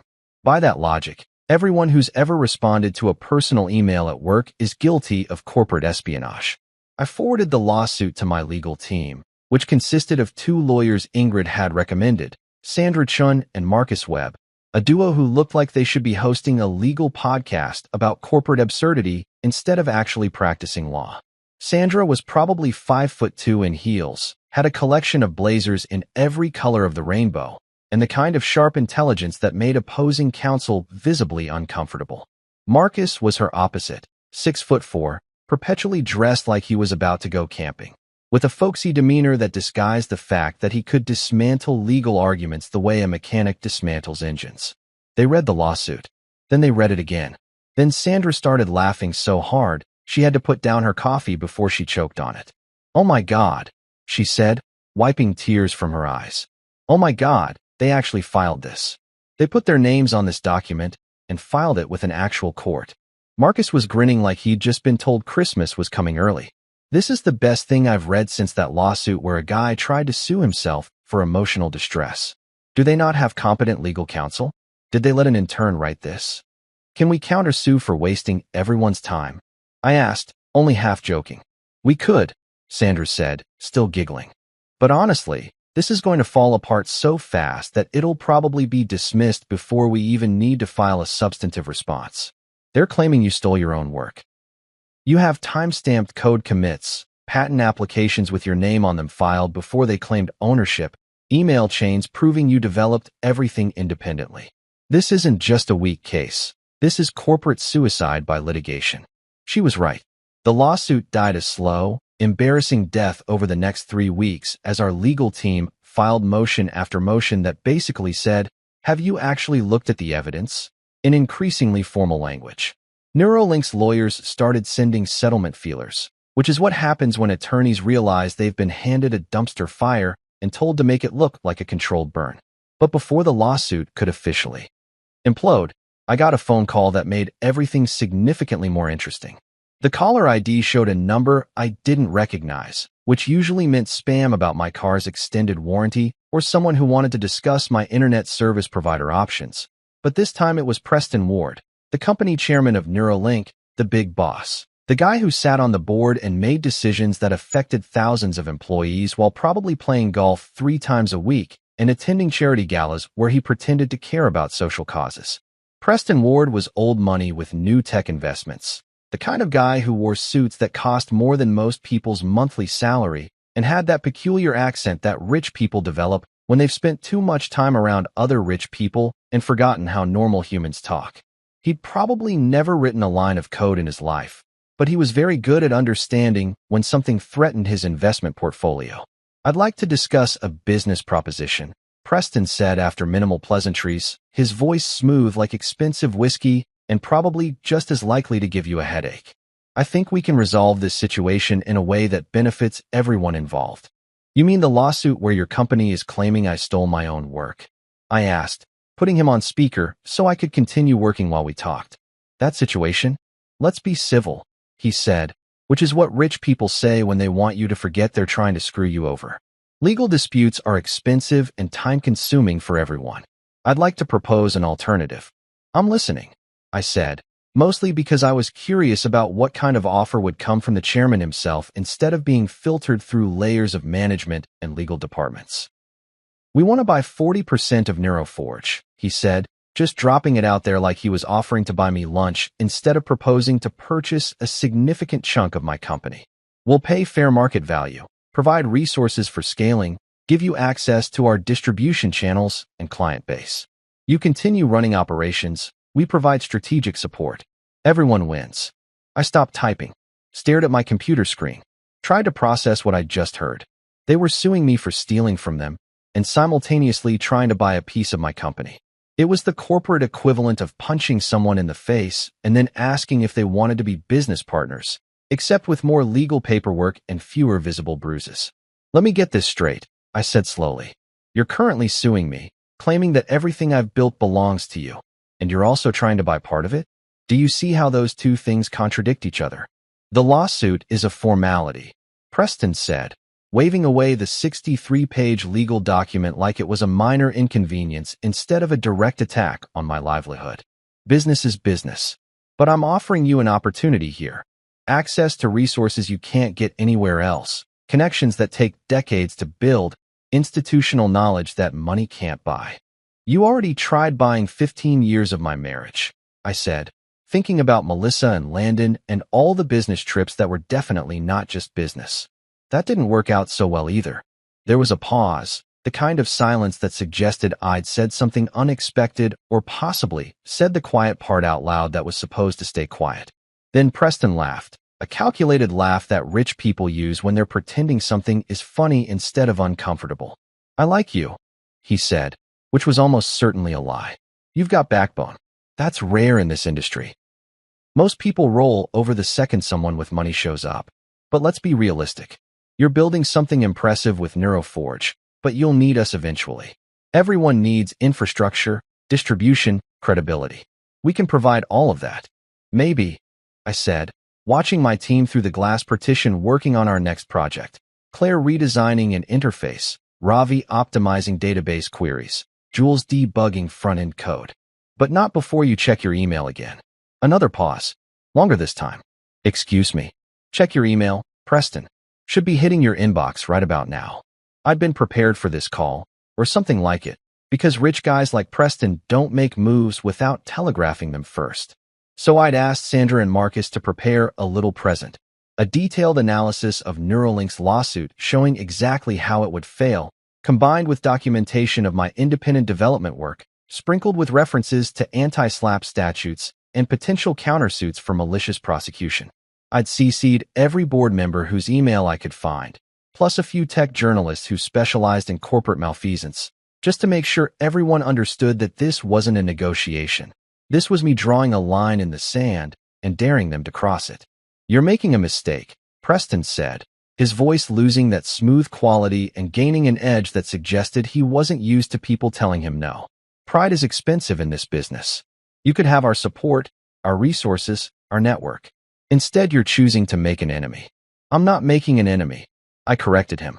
"I'm just refusing to reward people who thought I was disposable. There's a difference." He hung up without saying goodbye, which was fine because I'd already said everything I needed to say. 2 weeks later, the lawsuit vanished quietly, like a bad tweet getting deleted after everyone's already screenshotted it. Neuralink issued a statement about mutual resolution of business differences that didn't admit wrongdoing but also didn't claim victory, which in legal terms meant they'd gotten destroyed and were trying to make it sound like a draw. Sandra called me the day the dismissal went through. "They folded faster than origami at a Japanese restaurant," she said, clearly pleased with herself. "Dropped everything, agreed to pay your legal fees, and included a non-disparagement clause that goes both ways, which means they can't talk trash about you and you can't talk trash about them." "Does it count as trash talk if it's just factually accurate descriptions of what happened?" I asked. "Legally ambiguous, morally satisfying," she said. "My favorite category." That night, I sat in the Neuroforge office after everyone had gone home, looking at our wall of whiteboards covered in diagrams and code snippets and project timelines. We'd survived a lawsuit from a company with infinite resources. We'd turned down an acquisition offer from people who thought money could solve any problem. We'd built something that mattered without compromising or selling out or accepting that invisibility was the price of employment. And we were just getting started. A year later, I was standing on stage at the International Tech Conference in Austin, wearing jeans and a blazer because suits are for people who peaked in corporate America, and I was officially done with that life. The auditorium was packed with about 2,000 tech professionals who'd paid ridiculous amounts of money to hear people talk about innovation while secretly checking their phones and wondering if the conference center Wi-Fi would actually work. I opened with the line I'd been practicing for weeks. "So, I wasn't on the list last year." The crowd laughed, not because they knew my story, but because everyone in tech has been excluded from something, and the shared trauma created instant connection. I told them about building Neuroforge, about hiring people who'd been overlooked, about creating something that mattered instead of just something that looked good in press releases. I talked about how the best revenge isn't destruction, it's construction, building something so undeniably good that the people who dismissed you have to watch it succeed without them. From the stage, I could see Melissa sitting in the third row next to Landon, both of them looking like they'd accidentally wandered into their own intervention. They looked smaller somehow, diminished, like characters from a story I'd finished reading and moved past.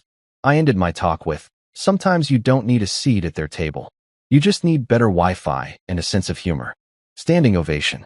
The kind that makes you realize you're not invisible anymore. You're unforgettable. Afterward, Melissa sent a text. "I'm sorry. You were right. If you ever need someone to talk to." I replied with 2 words that had become my signature move. My mic drop, my way of closing chapters that deserved to stay closed. "Check your email." Except this time, the email was empty, because I had nothing left to say to people who'd already heard everything that mattered. At my birthday dinner, my wife's mother whispered to my wife, "While everyone's here, go and change the locks to his apartment." My wife nodded and left for an hour. She came back paler than the tablecloth and whispered, "Mom, there. Birthdays are supposed to be about cake, laughter, and pretending you're not getting older." Mine? It turned into a covert operation planned by my mother-in-law, Margaret, who treats manipulation like an Olympic sport. I'm talking gold medal level scheming, the kind that probably comes with its own national anthem. I'd booked the restaurant myself, a nice Italian spot downtown.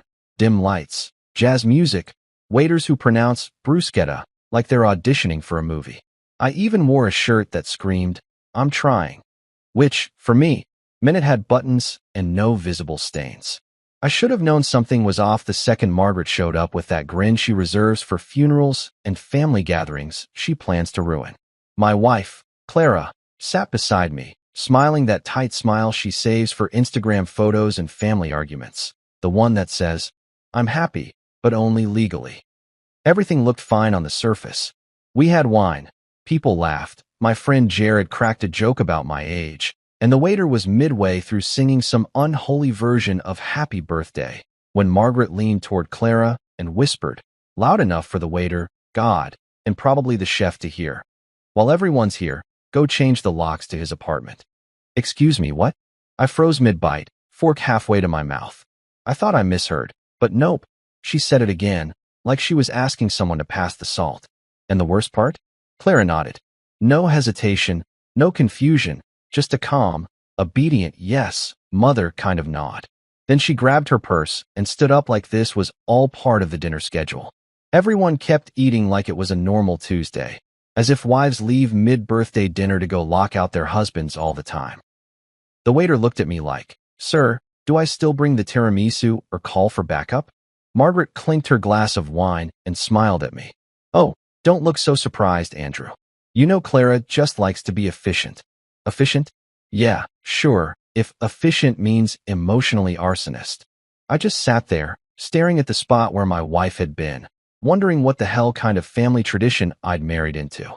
Jared leaned in, whispering, "Dude, blink twice if you need an escape plan." I would have laughed, but I was too busy trying to figure out if I was being pranked or divorced. Then Clara's dad, Harold, the human version of lukewarm oatmeal, spoke up. Well, maybe she forgot something. Yeah, Harold, like her respect for me. I forced a smile and raised my glass. To family, I said, because sarcasm was the only oxygen I had left. Everyone toasted like nothing was wrong, while I mentally calculated how much it would cost to move to a city where in-laws aren't legally allowed to speak. An hour later, Clara came back, pale, shaking, eyes wide like she'd just seen a ghost. Or worse, a mirror reflecting her life choices. She leaned toward her mom, whispering, "Mom there." But her voice trailed off, trembling. Margaret tilted her head, still in villain mode, sipping her wine like it was a prop. "They're what, dear?" she asked, and I swear, that woman's tone could curdle milk. Clara swallowed hard, tears pooling in her eyes, and for the first time that night, Margaret's confident smirk faltered. The table went silent. The jazz stopped. Even the waiter froze mid-step, holding someone's creme brulee like it was a hostage. "Clara." Margaret pressed again, quieter now. "What happened?"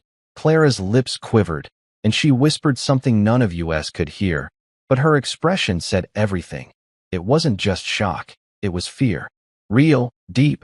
I just saw something I can't unsee fear. My first instinct wasn't even to be angry anymore. It was confusion. Because what could possibly be at my apartment that had turned my wife into a trembling mess? I half expected her to say she found a ghost, or worse, my mother-in-law's reflection on every wall like a haunted portrait collection. But she didn't speak. She just stared at her hands, shaking. And that was the moment the air changed, the kind of silence that stretches too long, like the universe is holding its breath. Harold cleared his throat, pretending to be the voice of reason. "Maybe you should tell us what's going on." Margaret shot him a glare that could sterilize crops. "Don't rush her, Harold. She's obviously overwhelmed." "Overwhelmed?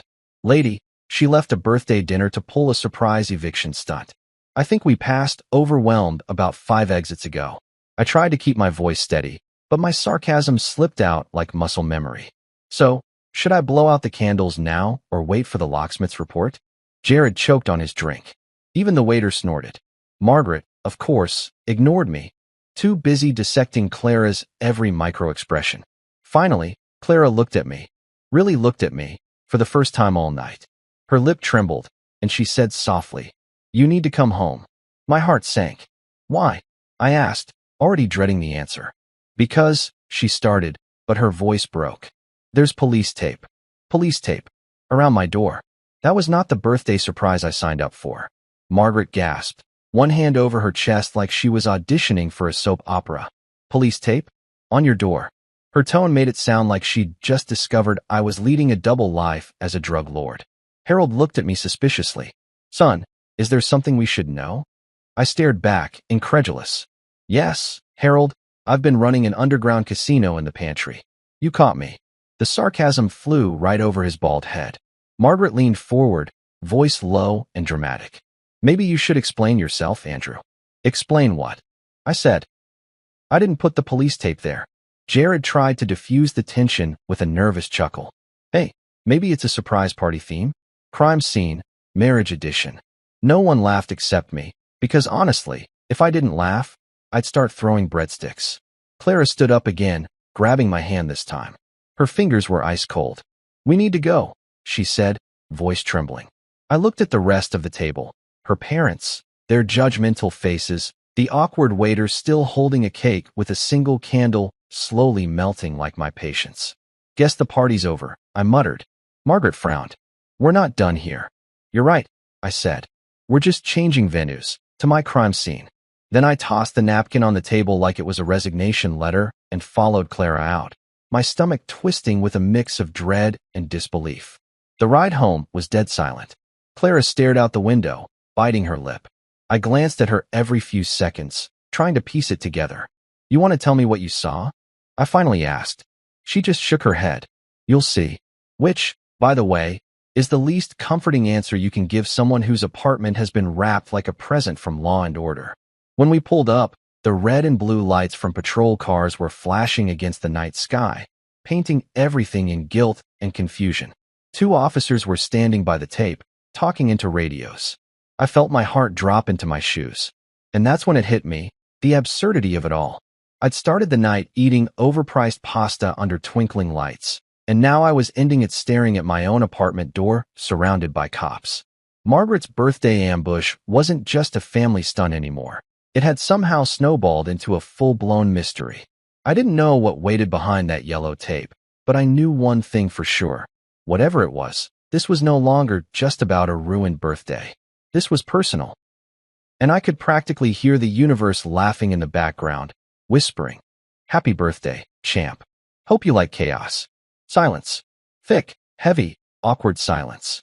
The kind that makes you hyper-aware of every breath, every clink of silverware, every judgmental look from your in-laws who suddenly think you're starring in a true crime documentary. Clara's hands were shaking like Wi-Fi in a storm, and everyone at the table stared at her like she was the last contestant on a very tense game show. What happened? Margaret asked, her tone switching from bossy to concerned, but not real concern, mind you. The kind of fake sympathy that sounds like it's been filtered through decades of passive aggression. Clara swallowed hard, her voice barely above a whisper. There's police tape around his door. I blinked. Wait, my door? As in my apartment door? Harold, who had been gnawing on steak like a man trying to prove a point about masculinity, finally stopped chewing. Maybe someone reported your fashion choices, he said, smirking. I wanted to respond with something clever, but honestly, I was too busy wondering if I was about to be framed for something. Then my phone buzzed. Unknown number. I answered instinctively, still staring at my wife like she'd just confessed to hiding bodies in the pantry. Mr. Bennett, this is Officer Ray from Portland PD. Please contact us immediately regarding your apartment. My laughter died in my throat faster than my birthday candles had earlier. The table went dead quiet. Everyone was looking at me, waiting for the next episode of the Andrew Bennett Disaster Hour. Margaret clutched her pearls like she was auditioning for a Victorian drama. Oh dear, she said, eyes wide with faux horror. What have you done this time? The woman spoke like I had a criminal record and a hobby in arson. I stood up, threw my napkin on the table, and sighed. Apparently, I threw a wild party without knowing, I said. Then I grabbed my coat, tossed a few bills on the table for the meal I no longer wanted, and walked out. Behind me, I heard Jared mutter, "Dude's birthday went from Olive Garden to CSI real quick." He wasn't wrong. The air outside was cold enough to slap some sense into me. My brain was trying to connect dots that refused to exist. Why would the police tape off my apartment? I lived alone, for crying out loud. Well, except for Clara occasionally dropping by to check on me, which was code for inspecting whether I'd washed dishes or burned my emotional support couch. By the time I reached my car, my phone buzzed again. Another call. Officer Ray again. "Mr. Bennett," he said as I picked up, his voice all business. Are you in a safe location right now? I blinked, staring around the parking lot like the ghost of my self-respect was about to jump me. Safe? Yeah, unless Olive Garden waiters are now armed. Sir, we need you to meet us at your residence. We believe there's been a break-in. A break-in? I repeated. You mean someone else got tired of my interior design and decided to help? Please don't go inside until we arrive, he warned. The scene needs to stay secure. The way he said scene made my stomach twist. Scene was police speak for something way worse than mess. I drove over anyway, because curiosity kills cats and apparently also husbands with bad birthday luck. As I turned down my street, I saw it. Red and blue lights reflecting off the windows, my building looking like a crime scene from a bad Netflix show. 2 patrol cars. 1 cop scribbling notes.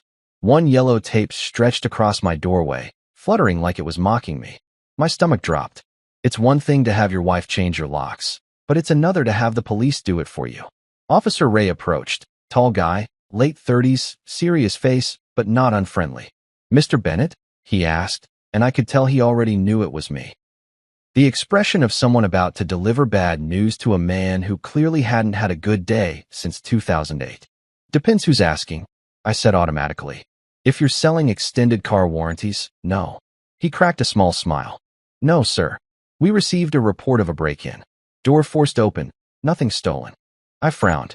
Nothing stolen? You sure? Because my dignity's been missing for years. He didn't laugh. Tough crowd. You live here alone? He asked, glancing at his notes. For now, I said. My wife and I, we're going through something complicated. He nodded like he'd heard that line 1,000 times before. Anyone else have access to your keys? I hesitated. My wife, I said. But she left dinner to change the locks, on your recommendation, apparently. His eyebrow shot up. She did what? Long story. I muttered, rubbing my forehead. My mother-in-law suggested she do it. I think she was aiming for dramatic irony. Before he could respond, his radio crackled.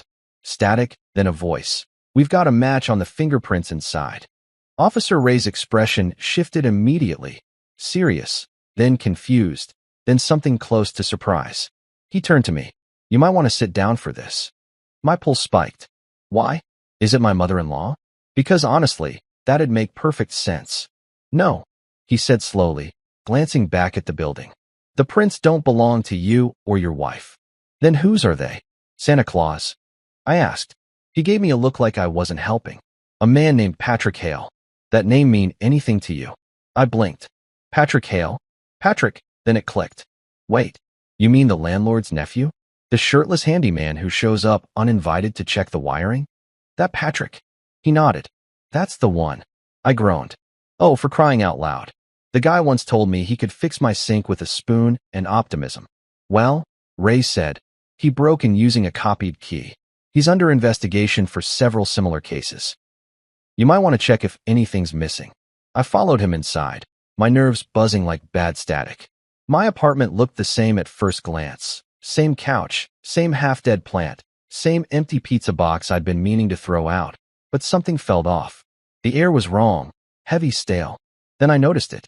Every photo of me and Clara on the shelves had been flipped face down. Every single one. My skin crawled. Creepy doesn't even begin to cover it, I muttered. Ray was taking notes. He didn't touch your electronics, valuables, or cash. This was targeted. Targeted. I repeated, my sarcasm barely holding the panic at bay. What? Like a serial decorator who hates nostalgia? More like someone sending a message, he said. That's when I saw it. On the coffee table, perfectly centered, was a single white envelope. No name. No stamp. Just there. Tell your wife's mother. It read in block letters. The truth always finds its way home. I read it twice, then looked up at Ray. Officer, I don't know what's scarier. This message, or my mother-in-law having enemies with better penmanship than me. He didn't laugh again. Seriously, this man was immune to humor. Do you know anyone who might have a grudge against your wife's family? He asked. I scoffed. You mean besides the entire neighborhood association? Margaret's been terrorizing the HOA since Bush was in office. He didn't react. We'll run the note for Prince. You should probably stay somewhere else tonight. I nodded, even though somewhere else basically meant my car, since all my friends had either moved, gotten married, or joined pyramid schemes. As the officers packed up, I stood there, staring at the flipped photos and the envelope. My birthday had officially gone from mildly humiliating to might require a Netflix true crime special. I pulled out my phone to text Clara. "We need to talk," I typed, then deleted it. Because what would I even say? "Hey babe, your mom's hit list just sent a calling card to my coffee table." Yeah, that'd go well. Instead, I sat down on the couch, staring at the photos. The one of us at the lake, our wedding picture, even the goofy one with the dog, all face down. It was like someone was saying, "You don't belong here anymore." And maybe that was the point. Maybe Margaret wanted me out for good, and this was her twisted way of forcing the narrative. But then, why the message? Why Patrick? My head hurt from all the theories swirling around. Officer Ray came back one last time. "We'll call if anything new comes up," he said. "Try to get some rest." I laughed hollowly. "Sure, right after my existential crisis nap." He gave a small nod, pity mixed with professionalism, and left. When the last patrol car drove off, I finally locked the door, or what was left of it, and sat in the dark. The city lights blinked through my blinds like restless eyes. Somewhere between exhaustion and disbelief, I realized something horrifying. This wasn't random. Margaret had wanted those locks changed tonight, and now I knew why. She wasn't worried about my safety. She was worried about her secrets. And if there's one thing I've learned from being married into that family, it's this: secrets never stay buried forever. Sometimes, they just wait for the perfect birthday to crawl back out. By the time I pulled up to my apartment, it looked like Santa's sleigh had collided with a crime scene. Red and blue lights bouncing off every wet surface, yellow tape waving like a cruel birthday streamer, and two cops standing guard with the kind of energy that says, "We'd rather be anywhere else." It's one thing to have bad luck, but it's another to arrive at your own home and wonder if you're about to be the plot twist in someone's true crime podcast. Officer Ray was there, looking like he hadn't blinked since the Reagan era. He met me halfway up the walkway and gave me that look cops give when they're deciding whether you're a witness or a suspect. "You Mr. Bennett?" he asked. "Depends who's asking," I said. "If you're here to serve a birthday subpoena from my mother-in-law, then I've moved to Canada." He cracked half a smile. Progress, considering last time he was about as reactive as a rock. "Relax," he said. "We just need to talk. We got reports of a break-in." I stared at the door, splintered near the lock. Yellow tape stretched across it like a bad Christmas ribbon. "Door forced open, nothing stolen." He continued, flipping his notebook like it owed him money. "Nothing stolen?" I repeated. That can't be right. My last sliver of peace was definitely taken. He ignored the sarcasm, either because he was used to people deflecting with humor, or because he had no idea what it meant to be married into a family that could weaponize dinner. He motioned for me to follow as he ducked under the tape. I hesitated for a second, because nothing good ever comes after "come inside," then stepped through the threshold. My apartment looked the same at first glance. The same couch I'd overpaid for during a midlife crisis sale. The same crooked painting Clara insisted was minimalist. The same plant I'd been keeping alive out of spite. But there was something off, a kind of wrongness that you can feel before you can name it. The air felt heavier, colder, like the walls had been holding their breath all night. The overhead light flickered faintly, and I muttered, "Great, now even my electricity's scared." Officer Ray crouched near the lock, examining the splintered wood. "You said your wife has a copy of the keys?" "Had," I corrected. "She left dinner early to change the locks." Long story. Short version. My birthday turned into a Home Depot field trip. He frowned. "Well, whoever did this used a key, then forced it. That's unusual." "Yeah," I said. "Unusual is my brand lately." As I took a step into the living room, something crunched under my shoe. I looked down and saw glass, picture frame glass. My stomach did a little backflip. On the floor, half hidden by the rug, was a photo of Clara and me from our second anniversary. The frame was shattered, and the picture had been flipped upside down. "We didn't touch anything," Ray said. "That's how we found it." I knelt down and picked it up. Every single photo in sight, on the walls, shelves, even the one on the fridge, had been flipped face down. Not broken, not taken, just turned away. Like the intruder wanted to erase us, but politely. "This is next level creepy," I muttered. "I mean, at least steal the TV if you're going to commit a crime. Don't just come in and make it weird." Ray didn't laugh. He was too busy walking toward the coffee table, where something white caught his attention. "Sir, we'll check for prints." He pulled out a portable scanner, swabbed the table, and in under a minute, his radio crackled again. "We've got a match," said the voice on the other end. Ray's jaw tightened. "Who?" I asked, already bracing for whatever nonsense was next. "Name's Patrick Hale." I groaned. "You mean that Patrick? The landlord's nephew who once showed up shirtless to fix my light bulb and ended up drinking half my beer?"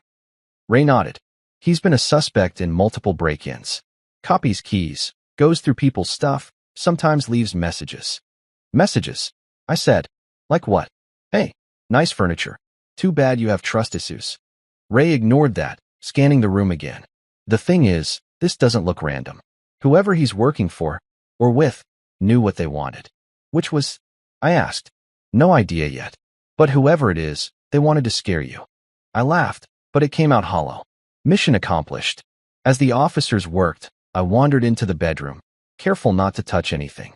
It looked normal, too normal. The bed was made, which was weird because I definitely didn't do that before leaving.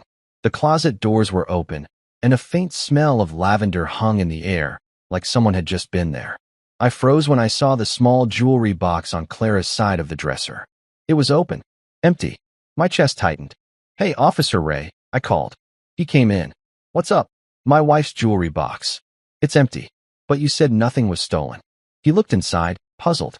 "There's no sign of forced entry into the drawers. Maybe she took them." I frowned. "No, she hasn't worn any of this in months." He scribbled something down again. "We'll add it to the report." I nodded, rubbing my temple. "So to recap, someone broke in with a copy of my key, flipped my life upside down, left me a ransom note without a ransom, and possibly stole my wife's jewelry just for fun?" "That's about right," he said. "I've seen worse." "Yeah, well," I muttered, "so have I." Thanksgiving with her parents. Ray didn't smile, but I swear I saw his eye twitch like he was holding back a laugh. "Listen, Mr. Bennett," he said. "You might want to find somewhere else to stay tonight. Just in case." I nodded. "Yeah, sure. I'll check into the hotel." Emotional breakdown. "Rooms always available." He gave me his card, told me to call if I remembered anything, then stepped outside to radio in the forensics team. I stood there in the doorway, staring at my wrecked home. The sound of the rain outside was steady, almost mocking. I walked over to the coffee table again, staring at that envelope. "Tell your wife's mother the truth always finds its way home." The words rattled around in my head like loose screws. See, Margaret had enemies, plural. From the HOA president she'd called a glorified clipboard, to the neighbor whose mailbox she once spray-painted because it clashed with the neighborhood aesthetic. But this didn't feel like some random vendetta. This was personal. Someone was targeting her through me, and I couldn't decide if that made me a victim or collateral damage. I sank into the couch and ran a hand through my hair. I couldn't help but think about that folder I'd found weeks ago in the attic. Old property deeds with my forged signature, shady-looking documents with Margaret's name stamped on them. I'd brushed it off then, figured it was one of her ancient real estate schemes. But now it fit. Maybe the truth the letter mentioned was buried somewhere in those papers. My phone buzzed. A text from Clara. "Where are you?" I stared at it for a long second, then typed back, "Home. Police still here. We need to talk." She didn't reply. Of course she didn't. Classic Clara, emotionally unavailable and selectively mute when accountability enters the chat. Officer Ray came back in, shaking his head. "We're wrapping up here." "You good?" "Define good," I said. "If good means slightly traumatized but still functional, sure." He gave a half smile. "We'll keep you updated." As he left, I heard him mutter to his partner, "This guy's got one hell of a family." You have no idea, I thought. Once the last cruiser pulled away, I sat alone in the dim light, staring at the cracked door. The apartment smelled faintly of rain and police tape, an oddly specific scent that screamed, "Your life just got weird." Somewhere down the hall, a neighbor's dog barked, and I jumped like I was guilty of something. I got up, flipped one of the photos back upright, the one from our wedding day. Clara smiling, me in a suit I could barely afford, both of us looking stupidly happy. I laughed quietly. "Wow," I muttered to the picture. "We really peaked that day, huh?" I flipped it back down. Couldn't stand to look at it anymore. Before heading out, I locked the busted door as best I could, because apparently, I still believed in the power of symbolic gestures. As I stepped outside into the rain, my reflection caught in the window, a man drenched, exhausted, and newly promoted to lead character in a crime mystery he never auditioned for. I climbed into my car, turned the key, and just sat there. The engine hummed softly, and I whispered to myself, "The truth finds its way home, huh?" Then I smirked. Well, I hope it knows my mother-in-law's address. There's something uniquely humiliating about standing in your own living room while a police officer tells you a half-naked handyman has better access to your apartment than you do. "The prints don't belong to you or your wife," Officer Ray said. His tone flat like this was just another Tuesday on his weird job bingo card. "Then whose are they?" I asked. "Santa Claus? The Easter Bunny?" Maybe my mother-in-law's dark soul finally took physical form. He ignored my coping mechanism entirely, because apparently sarcasm isn't admissible in evidence. Instead, he turned his tablet toward me. "A man named Patrick Hale. Ring any bells?" I blinked like an idiot. "Patrick Hale? Oh, come on, Patrick? The landlord's nephew? The guy who thinks deodorant is optional and every repair requires removing his shirt? That Patrick?"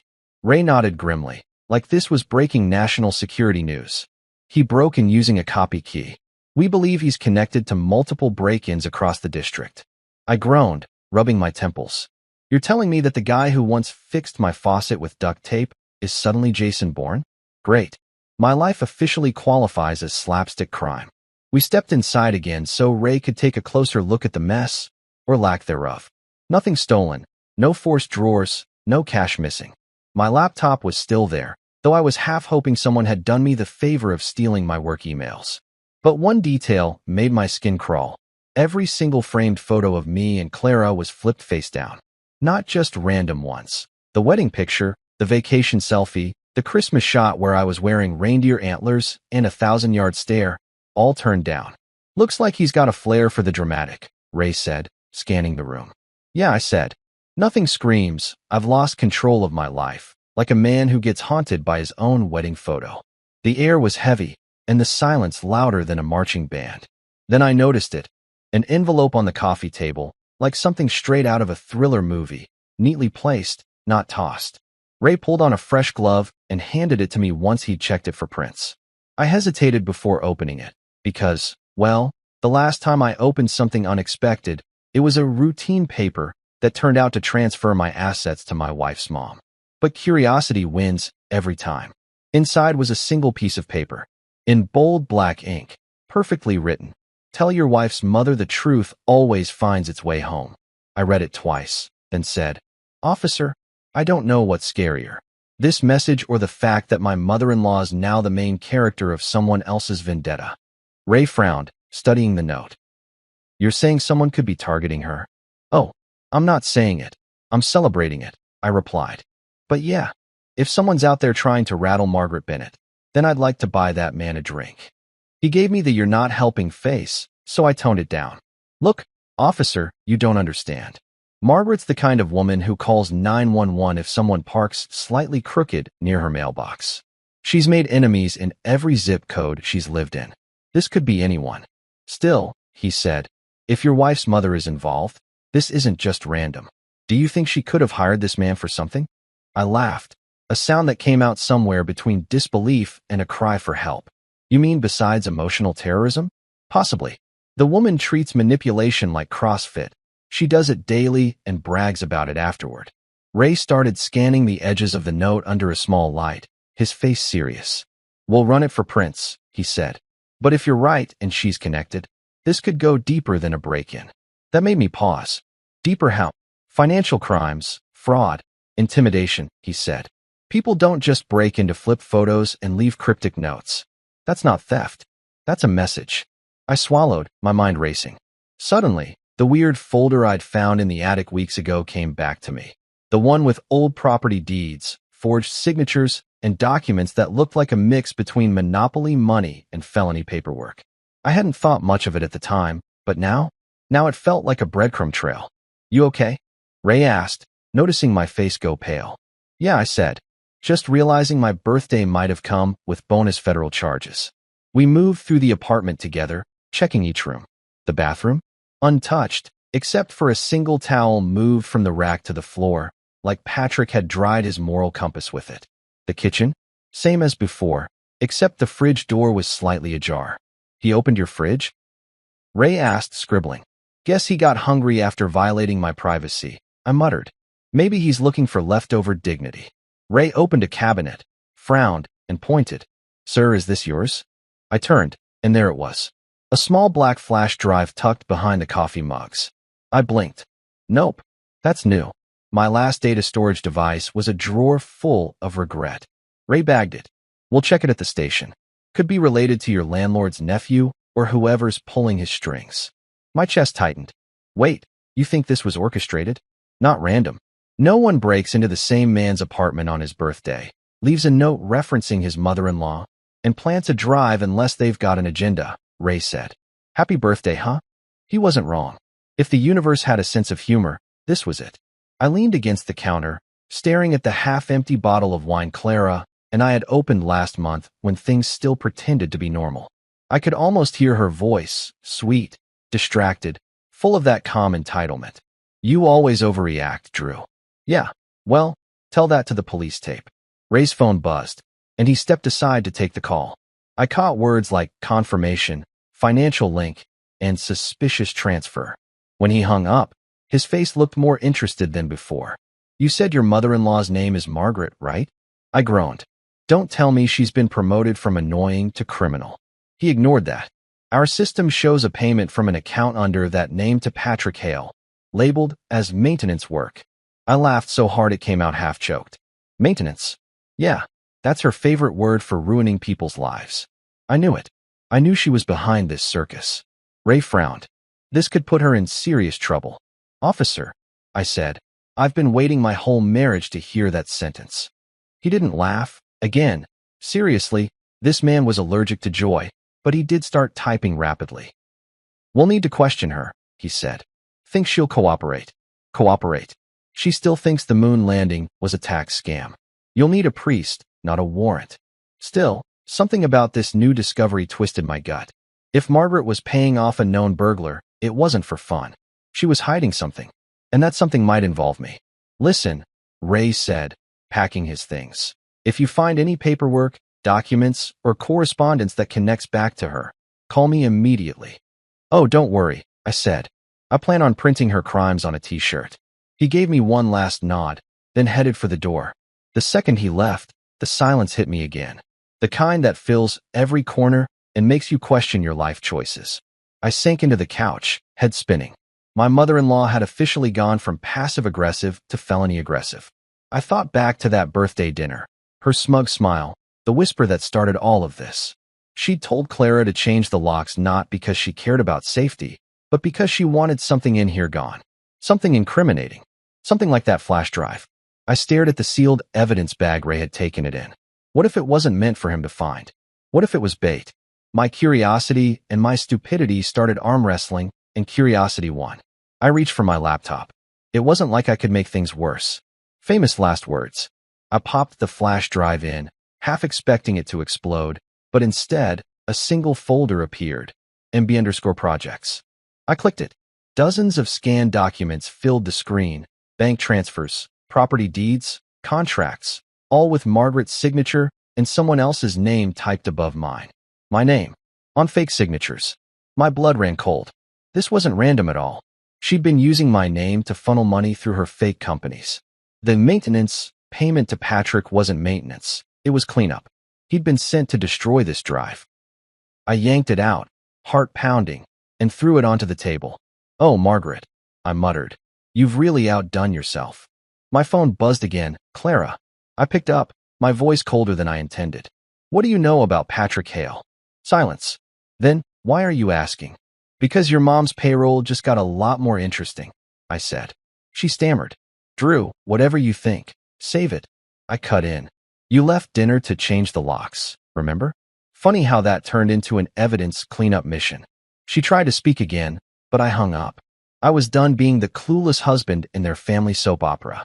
As the night stretched on, I couldn't shake the image of those flipped photos, the deliberate message. The truth always finds its way home. Maybe Patrick wasn't just working for Margaret. Maybe he was working against her too.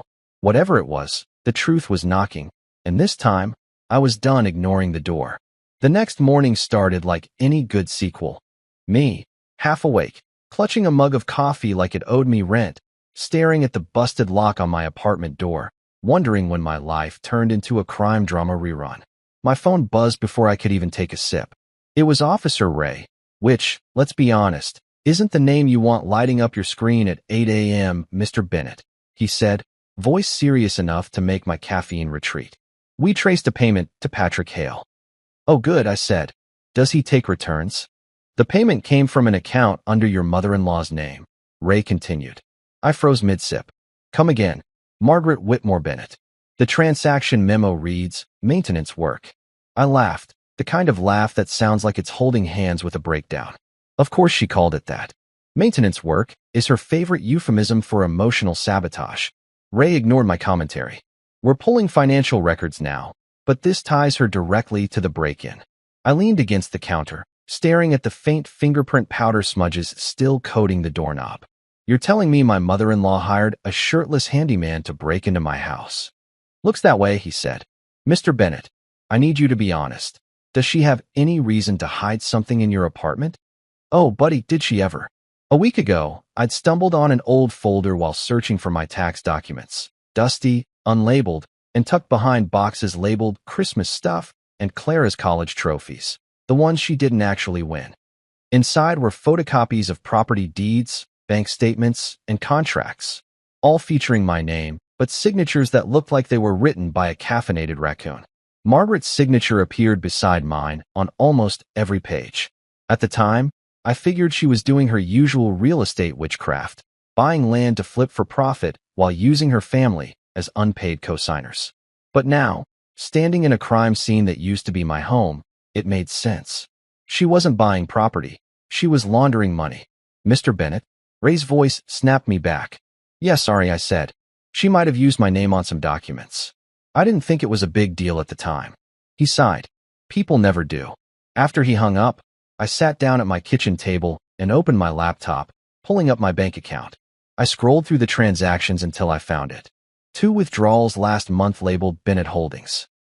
Except, newsflash, I don't own a company.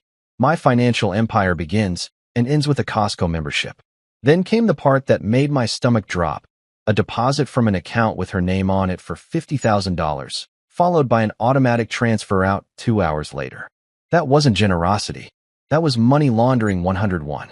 My phone buzzed again, this time Clara. Perfect timing. Morning, she said, her voice too calm, too rehearsed. Morning, I echoed, in the tone of a man who knows something's about to explode. I just got off the phone with my mom, she said. She's really upset about last night. Yeah, I said. I bet hiring a felon to break into your son-in-law's house can really take the joy out of your morning meditation. That's not what happened, Clara said quickly. She was just trying to protect the family's interests. By sending a criminal named Patrick Hale to steal a flash drive? What flash drive? She said too quickly. Gotcha. Oh, the one with every fake signature your mom's been using to build her real estate empire in my name? I said. Silence. The kind of silence that could win awards. Then she whispered, You weren't supposed to see that. No kidding, I said. Wasn't supposed to find out my birthday surprise was tax evasion, either.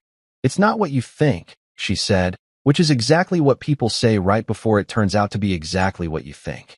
Then explain it, I said. Because right now it looks like your mom's one notarized document away from orange jumpsuits and reality TV. It was a family trust, Clara said, hesitating. She put assets under your name temporarily to protect them from an audit. Oh, so I'm a human shield now. You weren't supposed to be dragged into this, she said. Patrick was only supposed to get the documents back. And the cops, I said, were only supposed to sing happy birthday. She sighed. I'll fix it. No, Clara, I said, my voice low. You won't. I'm done playing the family idiot in your mother's financial soap opera. Then I hung up.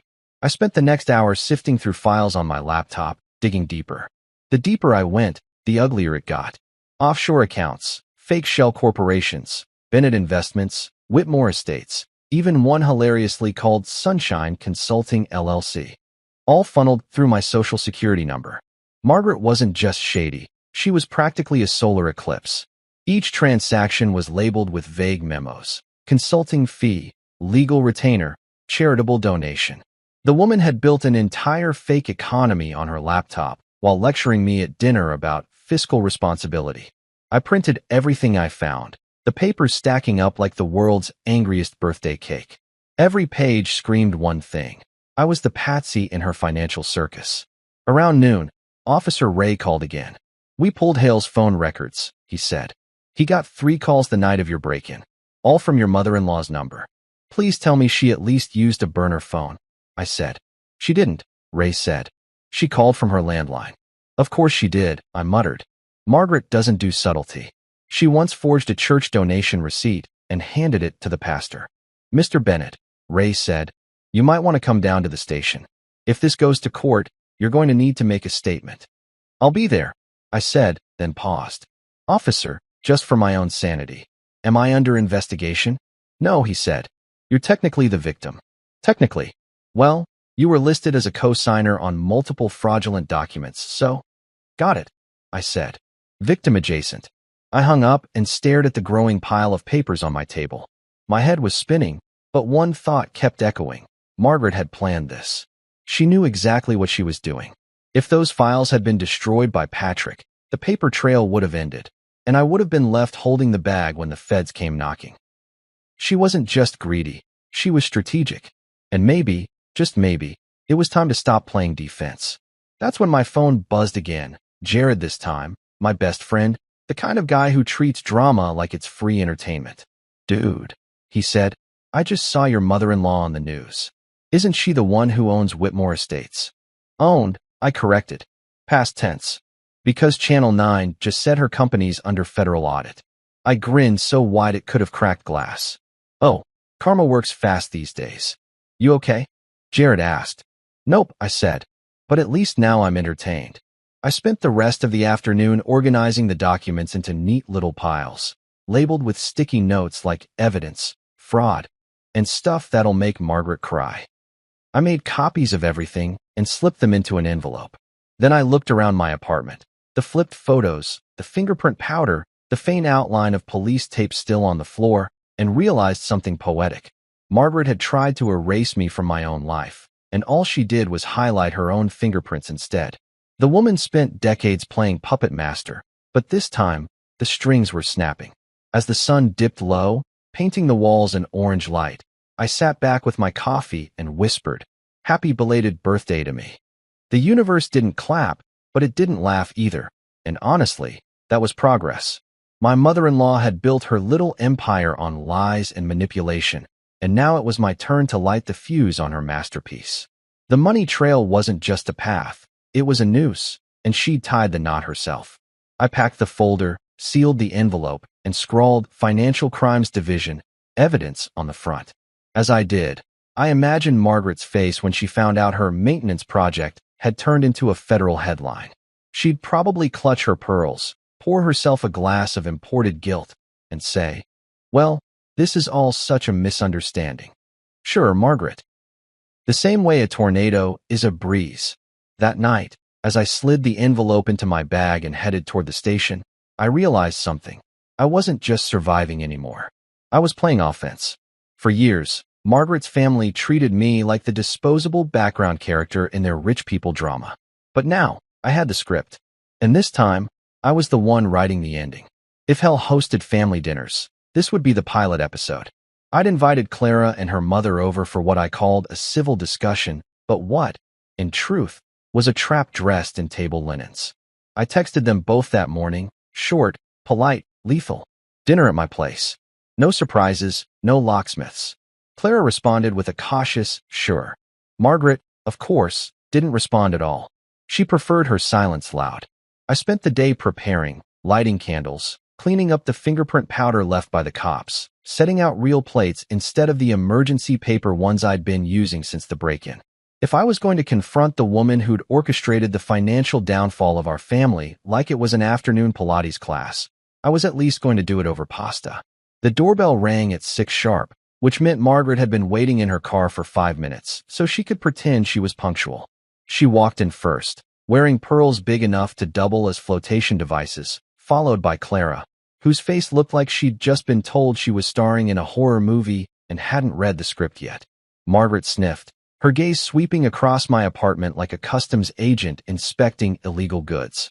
Still living here, huh? She said. Brave choice. Yeah, I replied, pouring wine. Rent's cheap when you don't forge your own lease. Her smile faltered. Oh, we're starting early tonight, I see. No, I said, gesturing to the table. We're just skipping the small talk foreplay. Clara sat between us, the human version of Switzerland, hands fidgeting with her napkin. I served the food, spaghetti carbonara, which felt poetic, considering how tangled this family was, and sat down opposite Margaret. So, I began, swirling my wine like I was on a talk show. How's the legal side of life treating you? Her jaw twitched. Excuse me. Well, the police seem to have taken a sudden interest in your finances, I said casually. Must be exhausting, laundering money and ruining birthdays at the same time. Clara dropped her fork with a clatter. Drew, what? I asked, feigning innocence. I'm just trying to make dinner conversation. Margaret's eyes narrowed, sharp enough to cut steak. You shouldn't have called the police. You shouldn't have sent a criminal into my home, I shot back. She leaned forward, her perfume choking the air between us. You have no idea what you're talking about. Oh, I think I do, I said. I found the flash drive, the forged signatures, the offshore accounts. I let that sink in, savoring the silence that followed like a fine dessert. Clara looked like she wanted to melt into the floor. Honey, Mom was just trying to help. Help who? I interrupted. The FBI? Margaret's mask cracked for half a second, but she quickly recovered, swirling her wine like she was trying to hypnotize me with Cabernet. Those documents weren't meant for you. Then why did your name appear next to my signature? I asked. She smirked, tilting her head. Because you never read what you signed, dear. I assumed you wouldn't start now. I almost applauded. Touché, I said. But this time I did. And I hit record while I read them. Her eyes widened, the color draining from her face faster than Clara's student loan forgiveness. You what? Oh yeah, I said, tapping my phone. See, I knew you'd try to spin this into one of your it's just paperwork, darling lectures. So I decided to prepare. Clara shot me a warning look. Drew, please. No, Clara, I said, voice steady. For once, let's not protect her from herself. Margaret stood abruptly, pacing like a caged CEO who just realized her stock crashed. You're making a mistake, she hissed. You don't understand what's at stake here. I leaned back in my chair, smirking. Pretty sure it's called federal prison, but I could be wrong. She slammed her glass down. If this gets out, your father-in-law could go to jail. You mean the same man who called me a financial embarrassment with legs last Thanksgiving? I asked. He can bunk with Patrick. Maybe they'll start a book club. Clara gasped. Stop joking. This is serious. Oh, I'm dead serious, I said, pointing my fork for emphasis. I'm just funnier than the situation. Margaret folded her arms. We did it to protect the family. I laughed so hard I nearly choked. Protect the family? You used my name to funnel dirty money through fake companies and send a burglar to erase the evidence. That's not protection, Margaret. That's an episode of American Greed. You'll regret this, she said quietly, her voice trembling, not with fear, but with fury. Maybe, I said, sipping my wine, but at least I'll regret it from the comfort of not being in prison. The room went silent again, the tension so thick it could have been bottled and sold as seasoning. Rain began tapping against the window, steady and rhythmic, like background applause for my comeback. Clara's eyes darted between us, her voice trembling. Mom, just stop. Please. Margaret turned to her daughter, her expression softening slightly. You're not taking his side, are you? Clara hesitated. I just want this to end. Oh, it'll end, I said. But not the way you think. I reached under the table and pulled out a small folder, the physical copies of everything I'd printed that morning. Margaret's face drained completely. You didn't. Oh, I did, I said, sliding it toward her. Signed, sealed, and copied. Multiple times, actually. You can't just forge people's names and assume they won't learn how to print PDFs. She flipped through the pages with shaking hands, the reality sinking in. Her composure cracked for the first time. Where did you get this? She whispered. Your mistake, I said. You left the same password on every file. Pro tip, if you're committing felonies, maybe don't use your grandson's birthday. Clara buried her face in her hands. God, I can't believe this. I looked at her, softer now. Believe it. Your mom's been laundering money through shell companies for years, and when she realized the audit was coming, she tried to use me as her scapegoat. That's not true, Margaret barked. It's creative accounting. Lady, I said, if creativity counted in court, Picasso would have been a tax attorney. She stood there frozen for a long second before suddenly laughing. A sharp, humorless sound that made my skin crawl. You think you've won, don't you? She said. You think exposing this will make you the hero. But do you have any idea what happens when powerful people get cornered? I shrugged. Yeah, they usually end up giving interviews from behind glass. You'll destroy Clara's family, she snapped. You'll ruin everything. You already did that, I said. I'm just cleaning up the mess. Margaret's face hardened into that same smug expression she wore the day she told me I married above my potential. You'll regret this, she repeated. Not today, not tomorrow, but soon. You know, I said, leaning forward. You've been promising me that for years, and I'm starting to think you just don't have the follow-through. For a moment, no one spoke. The rain got heavier outside, filling the silence with its own judgment. Then Clara whispered, Drew, what are you going to do? I looked at her for a long moment, trying to remember the woman I'd fallen in love with before all the lies and her mother's fingerprints covered everything. I'm going to make sure the right people see those files, I said simply. And after that, I'm going to start over. Without this circus. Margaret snorted. You'll never escape this family. We make sure of that. I smiled. Then I guess I'll see you in court. She glared at me one last time, then grabbed her purse and stormed toward the door, muttering curses that probably violated several church bylaws. The door slammed so hard a picture fell off the wall, the only one that hadn't been flipped face down by Patrick. I picked it up. It was from the first Christmas after Clara and I got married, before everything turned toxic. I set it back upright, dusted it off, and said softly, Guess you survived another round, huh? Clara stayed seated, staring at the empty wine glass in front of her. You didn't have to humiliate her like that, she whispered. She humiliated herself, I said. I just added lighting. She looked up, eyes wet but sharp. You think you're better than her, don't you? No, I said. Just smarter. And less likely to bribe a locksmith. She didn't reply. After a long silence, she stood, grabbed her coat, and said quietly, I don't know if I can forgive you for this. You don't have to, I said. Just remember who actually broke the law. She hesitated at the door, looked back once, and then left. I watched the taillights fade into the rain, the apartment suddenly feeling bigger and emptier at the same time. I sat back down, poured myself another glass of wine, and stared at the folder she'd left behind. The proof, the leverage, the end of an era. For the first time in years, I didn't feel small in my own home. I didn't feel like the background character in Margaret's grand production. I felt free, and as thunder rumbled in the distance, I raised my glass toward the window and said, To the devil and her daughter. May karma have better table manners than I do. You ever see someone's confidence crack in real time? It's like watching a luxury car get keyed in slow motion.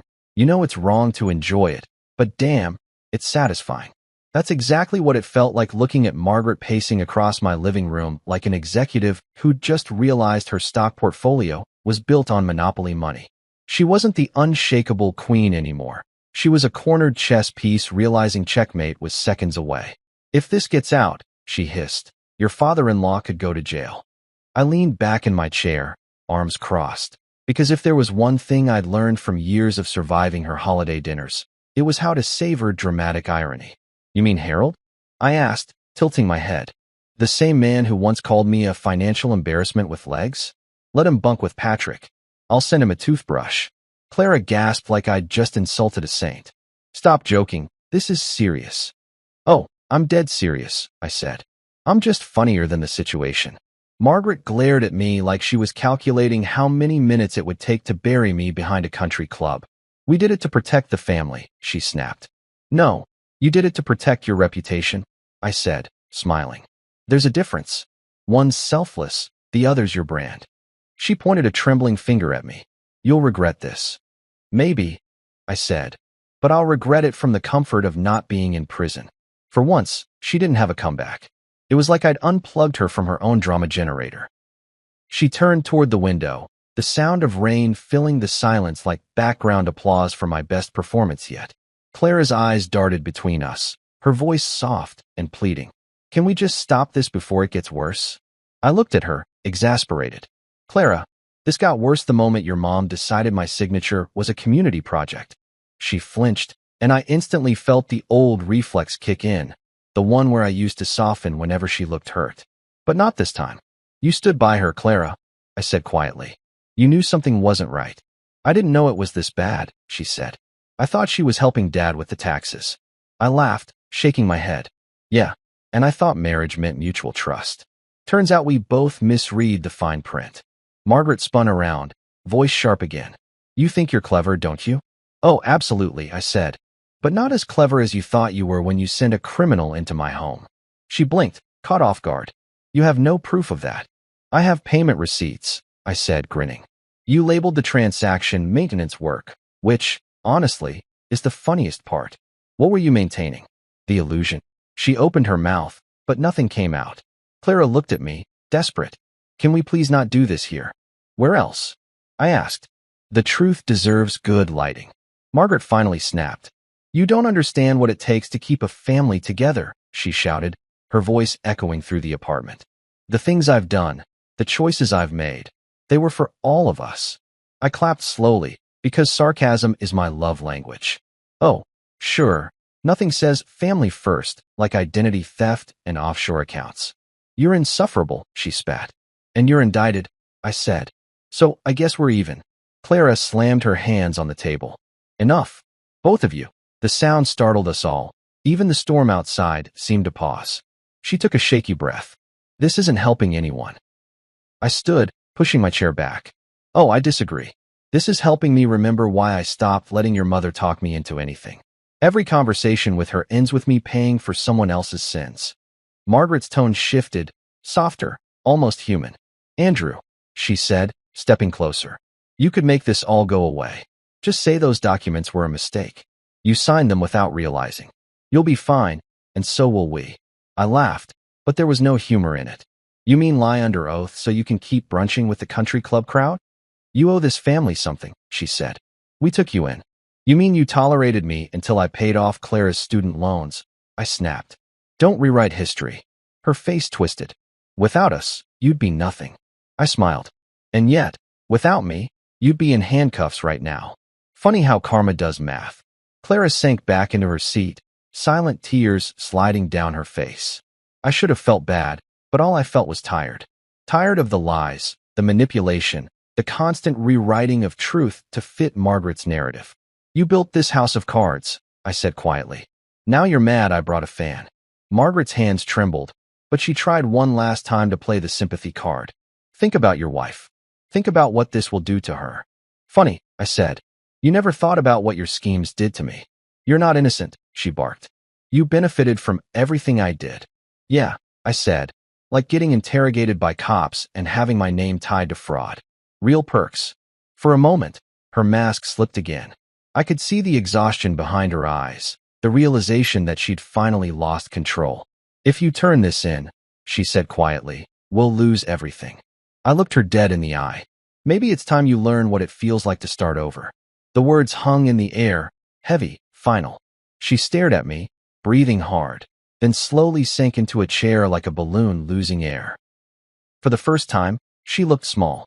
Not weak, exactly, but human. The rain softened outside, as if even the storm decided it had seen enough. Clara broke the silence, her voice barely above a whisper. What happens now? Now, I said, glancing at the folder of evidence on the table. Now I finish what your mom started when she told you to change the locks. I'm changing them again, but this time, metaphorically. You'd really do this? She asked, eyes wide. Turn her in. Clara, I said. If I don't, I'm the one who goes down for it. You think the IRS is going to believe my mother-in-law did it as a legal defense? I'll be the first man to go to prison for being too trusting at dinner. Margaret whispered something then, so softly I almost missed it. He's right. Clara turned to her, shocked. What? He's right, Margaret repeated, her voice trembling. I pushed too far. She looked down, her hands clutching the napkin like it could save her. It was supposed to be temporary, just until the audit passed. Then I'd fix it. You mean hide it? I said. She didn't argue. That silence was louder than any confession. Clara sat back, covering her mouth, tears rolling freely now. "Mom," she whispered. "How could you?" Margaret shook her head, but she didn't answer. Maybe she finally realized there was no version of this story where she came out clean. I wanted to feel triumphant, but instead I just felt hollow. It's weird. Revenge always sounds satisfying until you're staring at the wreckage, realizing the person you beat was already broken long before you swung. Still, part of me couldn't ignore the justice of it all. For years, I'd been the quiet, agreeable husband, the one who smiled through condescension and paid the bills while her family mocked me.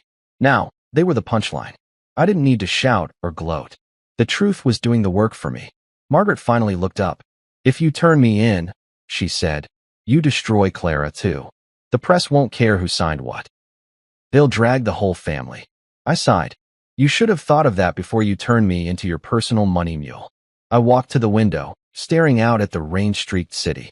"You know, I used to envy people with big families," I said. "Now I realize the best gift I ever gave myself was distance." Behind me, I heard the faintest sound, Margaret crying. Not dramatically, not like she practiced in mirrors. Just soft, broken sobs that sounded foreign coming from her. Clara reached out, hesitated, then pulled her hand back. She looked at me helplessly, like she wanted me to fix something that had been broken long before I entered their world.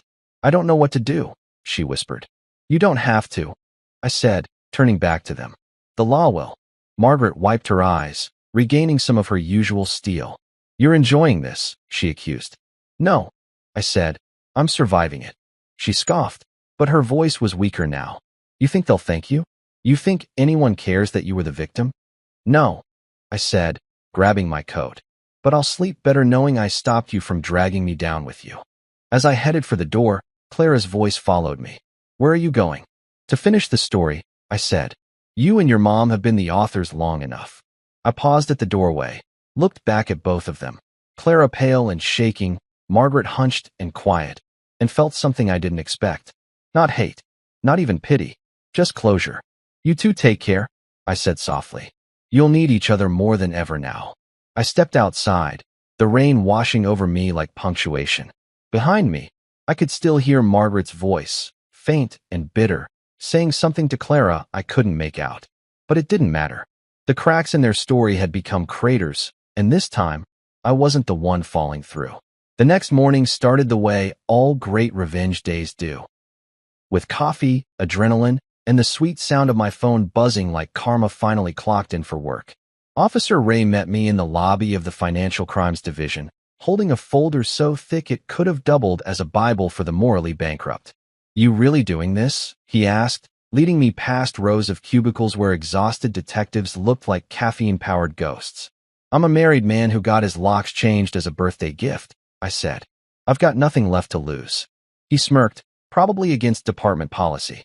I handed him the envelope with all my evidence: deeds, forged signatures, wire transfers, even screenshots of Margaret's maintenance work, payments to Patrick Hale. Watching him flip through those papers was like watching a demolition expert admire his blueprint before pressing the detonator. "This is solid," he said. "Once this hits the system, they'll be under full investigation." I nodded, pretending to be calm, but inside, my heart was doing a full drum solo. "Good," I said. "Maybe now I can celebrate my birthday without background crime." While he filed the report, I wandered through the office, glancing at whiteboards covered in names and arrows, conspiracy webs that made my in-laws look like amateurs. One detective was interrogating a guy in a Hawaiian shirt about crypto fraud, and all I could think was, at least he's dressed for it. When Ray returned, he handed me a copy of my statement. "You're officially off the hook," he said. "But I should warn you, once this gets out, it's going to get messy." "Messy?" I repeated. "Ray, my life's been a Jackson Pollock painting since the day I met Clara." He didn't argue. "We'll contact you if we need testimony," he said. I signed where he pointed, thanked him, and walked out feeling something I hadn't in weeks: clarity. That dangerous kind of clarity that makes you realize you've been too quiet for too long. I stopped at a diner down the street, the kind of place that still calls everyone Han and serves coffee strong enough to erase your last 3 mistakes. I sat at the counter, ordered pancakes, and started drafting an email on my phone. Not to Margaret. Oh no, she didn't deserve direct access anymore. But to the board members of Whitmore Estates, her company, I attached the documents and wrote, "To whom it may concern, I suggest you review these transactions before the IRS does. Regards, Andrew Bennett, apparently your CFO." I hit send before I could talk myself out of it, then poured syrup over my pancakes like I was christening a new era. Halfway through breakfast, my phone buzzed again. Clara. For a moment, I almost ignored it, but curiosity is a disease I refuse to cure. "Drew," she said, voice trembling. "The police came to the house. They're questioning Mom." "Good," I said. "Maybe they'll finally ask her why she thinks ethics is a hobby." "You don't understand," she said, crying. "They froze our accounts. Dad's losing his mind." I leaned back in the booth, watching the rain streak down the diner window. "I understand perfectly. Welcome to consequences." "You did this," she said bitterly. "You betrayed us." "You betrayed me first," I said calmly. "You can't cry loyalty after signing your husband's name onto a felony." "We were just trying to protect what's ours," she snapped. "Correction," I said. "You were trying to protect what was mine, my name, my credit, my sanity. You gambled with them, and you lost." She went quiet, the kind of silence that doesn't ask for forgiveness but hopes you'll offer it anyway. "What are you going to do now?" she whispered. I smiled faintly. "Eat my pancakes," I said, then hung up. By the time I left the diner, news trucks were already parked outside Whitmore Estates. The headlines hadn't even dropped yet, but the smell of scandal was in the air, and nothing attracts journalists like rich people caught doing poor people crimes.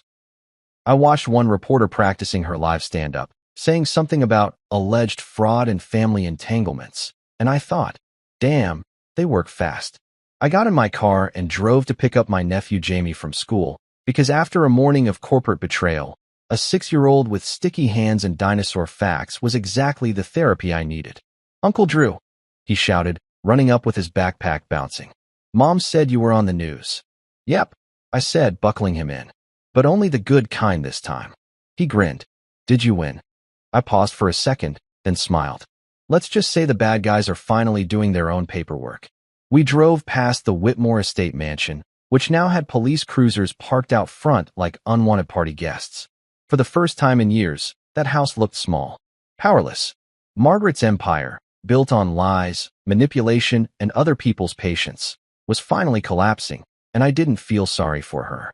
She'd spent years preaching about legacy, yet here she was, leaving behind nothing but cautionary tales and audit trails. Later that night, I got a call from Officer Ray again. "Just wanted to let you know," he said, "the investigation's officially opened. They're freezing all Whitmore accounts and subpoenaing records." "So she's toast?" I asked. "More like medium well," he said. "They're still digging." "Perfect," I said. "Let them dig. Maybe they'll find her conscience buried under the pool." "You sound calm," he noted. "When you've lived under Margaret's roof, every day is emotional boot camp," I replied. This is vacation." After the call, I poured myself a drink, turned on the TV, and flipped through the channels until I landed on the evening news. And there it was, a live segment from outside Whitmore Estates, complete with drone footage and dramatic music. The anchor said, "Prominent couple under investigation for fraud and tax evasion. Family involvement suspected." The camera panned to Margaret and Harold being escorted by officers into their home. Harold looked like someone had unplugged his will to live, and Margaret, well, even under stress, she somehow managed to look like she was giving a press conference. Clara wasn't in sight, probably hiding behind whatever publicist she could find. I raised my glass toward the TV. "To justice," I said aloud. "May it be as dramatic as my marriage." Then I turned off the sound and just watched their faces as the captions rolled across the screen. For the first time in forever, the chaos didn't belong to me. It belonged to them. I wasn't the victim, or the fool, or the punchline anymore. I was the witness. And damn, the view was good. A month later, I woke up to the sound of poetic justice crackling through my phone. The news alert read, "Prominent couple under investigation for fraud and tax evasion. Family involvement suspected." And there it was, a photo of Margaret and Harold, looking like two rejected extras from a courtroom drama. Harold's face was twisted into his signature, "Why me" grimace, while Margaret wore that tight, rehearsed smile that probably fooled the neighbors, but not the IRS. The headline might as well have said, Karma finally got a parking permit. I sat there in bed, sipping coffee and scrolling through the article like it was my morning devotion. Every line was a highlight reel of revenge. The couple allegedly used falsified property deeds and offshore accounts registered under family members' names. Oh, so now I'm a family member? I laughed so hard I nearly spilled my coffee. The same people who once told me I wouldn't understand wealth management were now being managed by federal agents with clipboards. Poetic. Beautiful. Worth every sleepless night. Clara tried calling me that evening. And the next. And the one after that. 32 calls in total, because apparently, Karma also comes with unlimited minutes. I ignored all of them until my phone nearly caught fire from notifications. Finally, I texted back once. Don't worry, I didn't change the locks. You can visit your conscience anytime. No response. Not even at typing, bubble. That's when I knew she'd seen it, and that was enough. I wasn't interested in closure or explanations. I'd already learned that some people don't say sorry. They just get exposed. A few days later, I ran into Officer Ray at a coffee shop downtown. He was off duty, wearing jeans and a sweatshirt that made him look almost human. You've been cleared, he said, sipping his drink. You're officially the sane one in this family. Wow, I said. That's the first time anyone's ever said that. Can I get it in writing? He laughed, which was weird because I didn't think the man was capable of humor. You'd be surprised how many cases like this I see, he said. Families eating each other alive over money. Yeah, well, I said, mine just invited the whole country to watch. He nodded thoughtfully. You handled it better than most. I shrugged. Oh, you mean I didn't light something on fire or go on talk shows? That's just called being broke and tired. He grinned. Whatever you did, it worked. The DA's building a strong case. They'll probably go down for a while. Good, I said. I was running out of ways to block their numbers anyway. After he left, I walked back to my apartment, my real home, no longer half a crime scene. And for the first time in months, it actually felt peaceful. No lies humming through the walls. No police tape fluttering like guilt confetti. Just quiet. Honest quiet.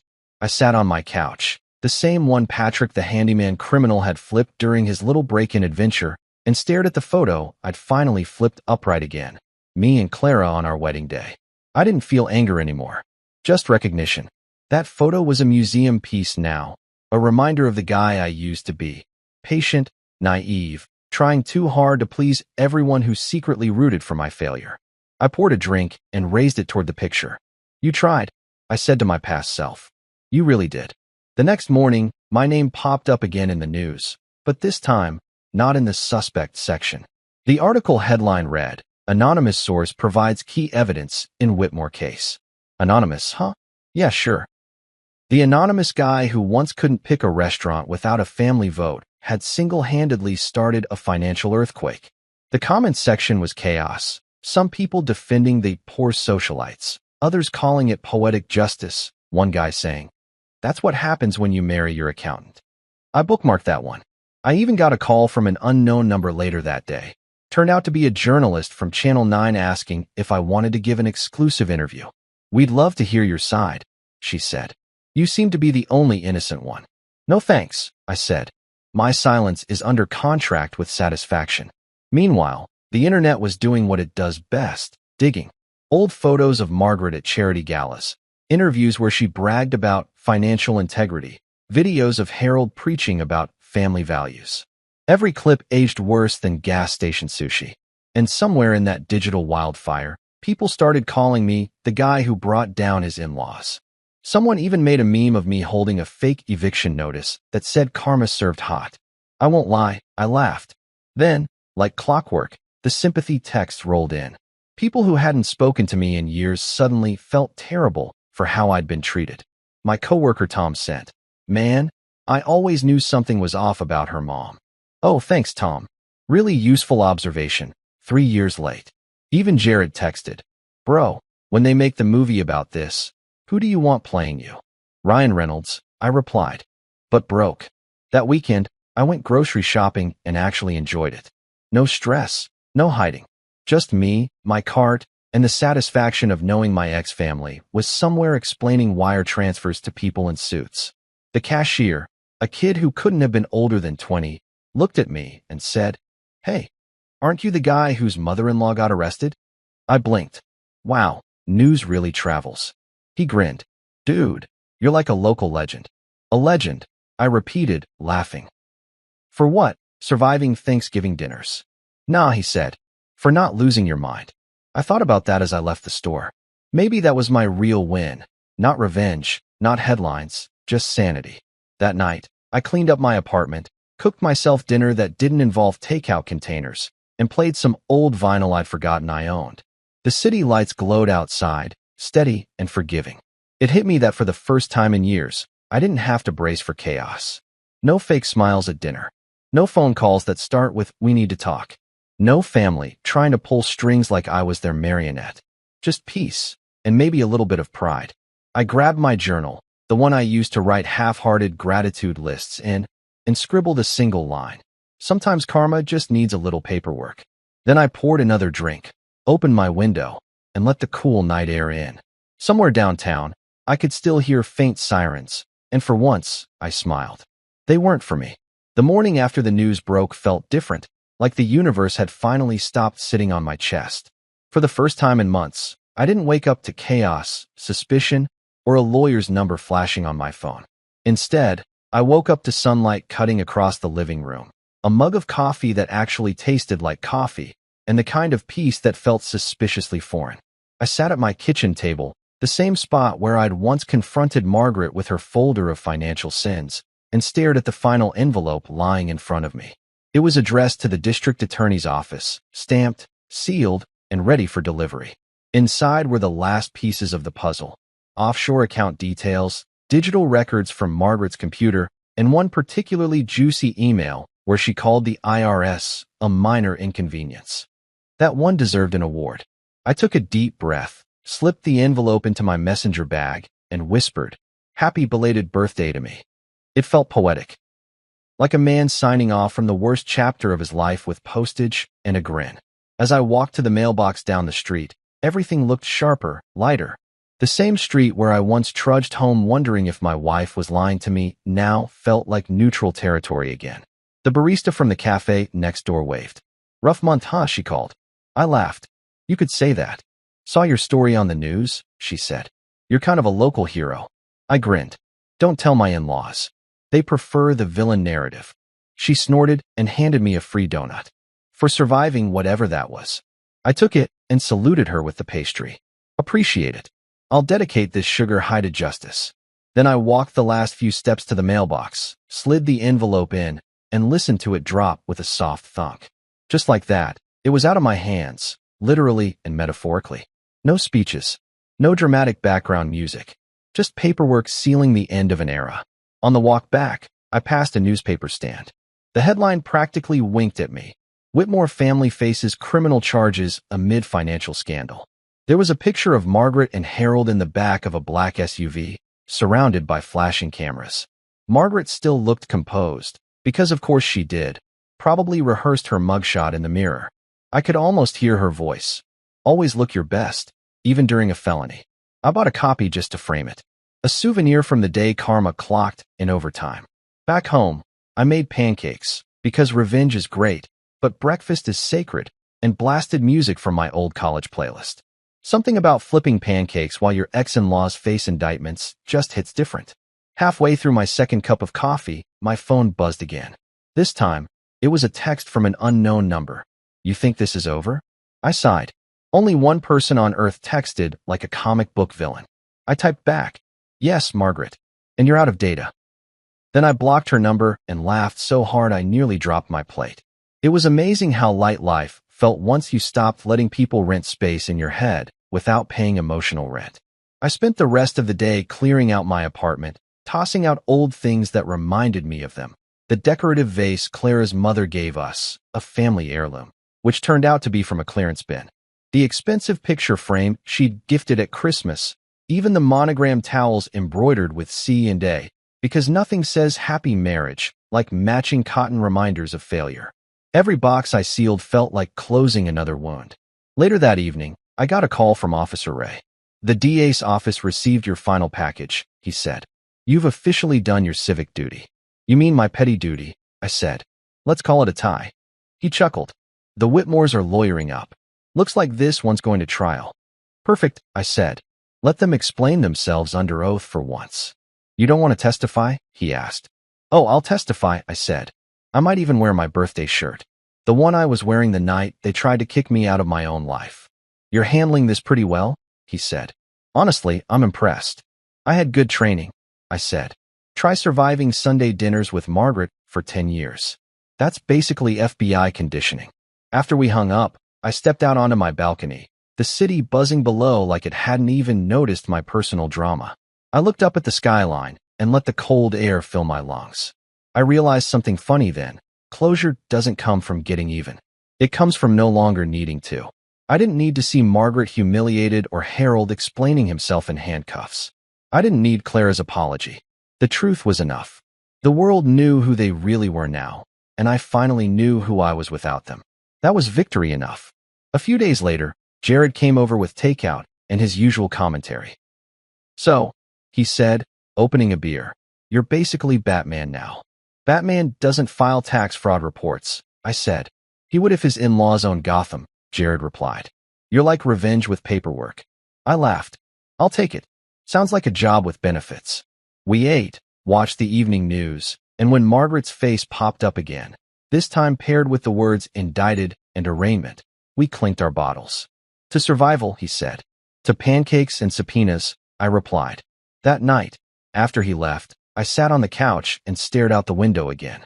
The world outside kept spinning, cars honking, people laughing, streetlights flickering, but everything inside me was still for once. I thought about Clara, wherever she was now. Maybe she was angry or ashamed or still clinging to her mother's ghost stories about how this was all my fault. But none of that mattered anymore. I'd done what she couldn't. I'd cut the strings. The locks had been changed for good this time, and I didn't even need a key. Before bed, I found the last remaining reminder of that old life. A photo of me, Clara, and her parents at some charity gala, all fake smiles and champagne dreams. I looked at it for a long second, then slid it into a drawer. Not burned, not torn, just put away.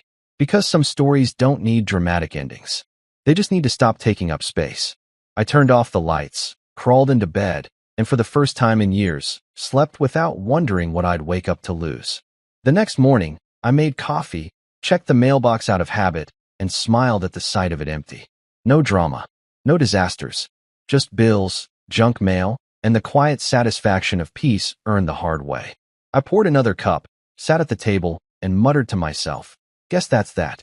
Somewhere out there, Margaret was probably plotting her next move.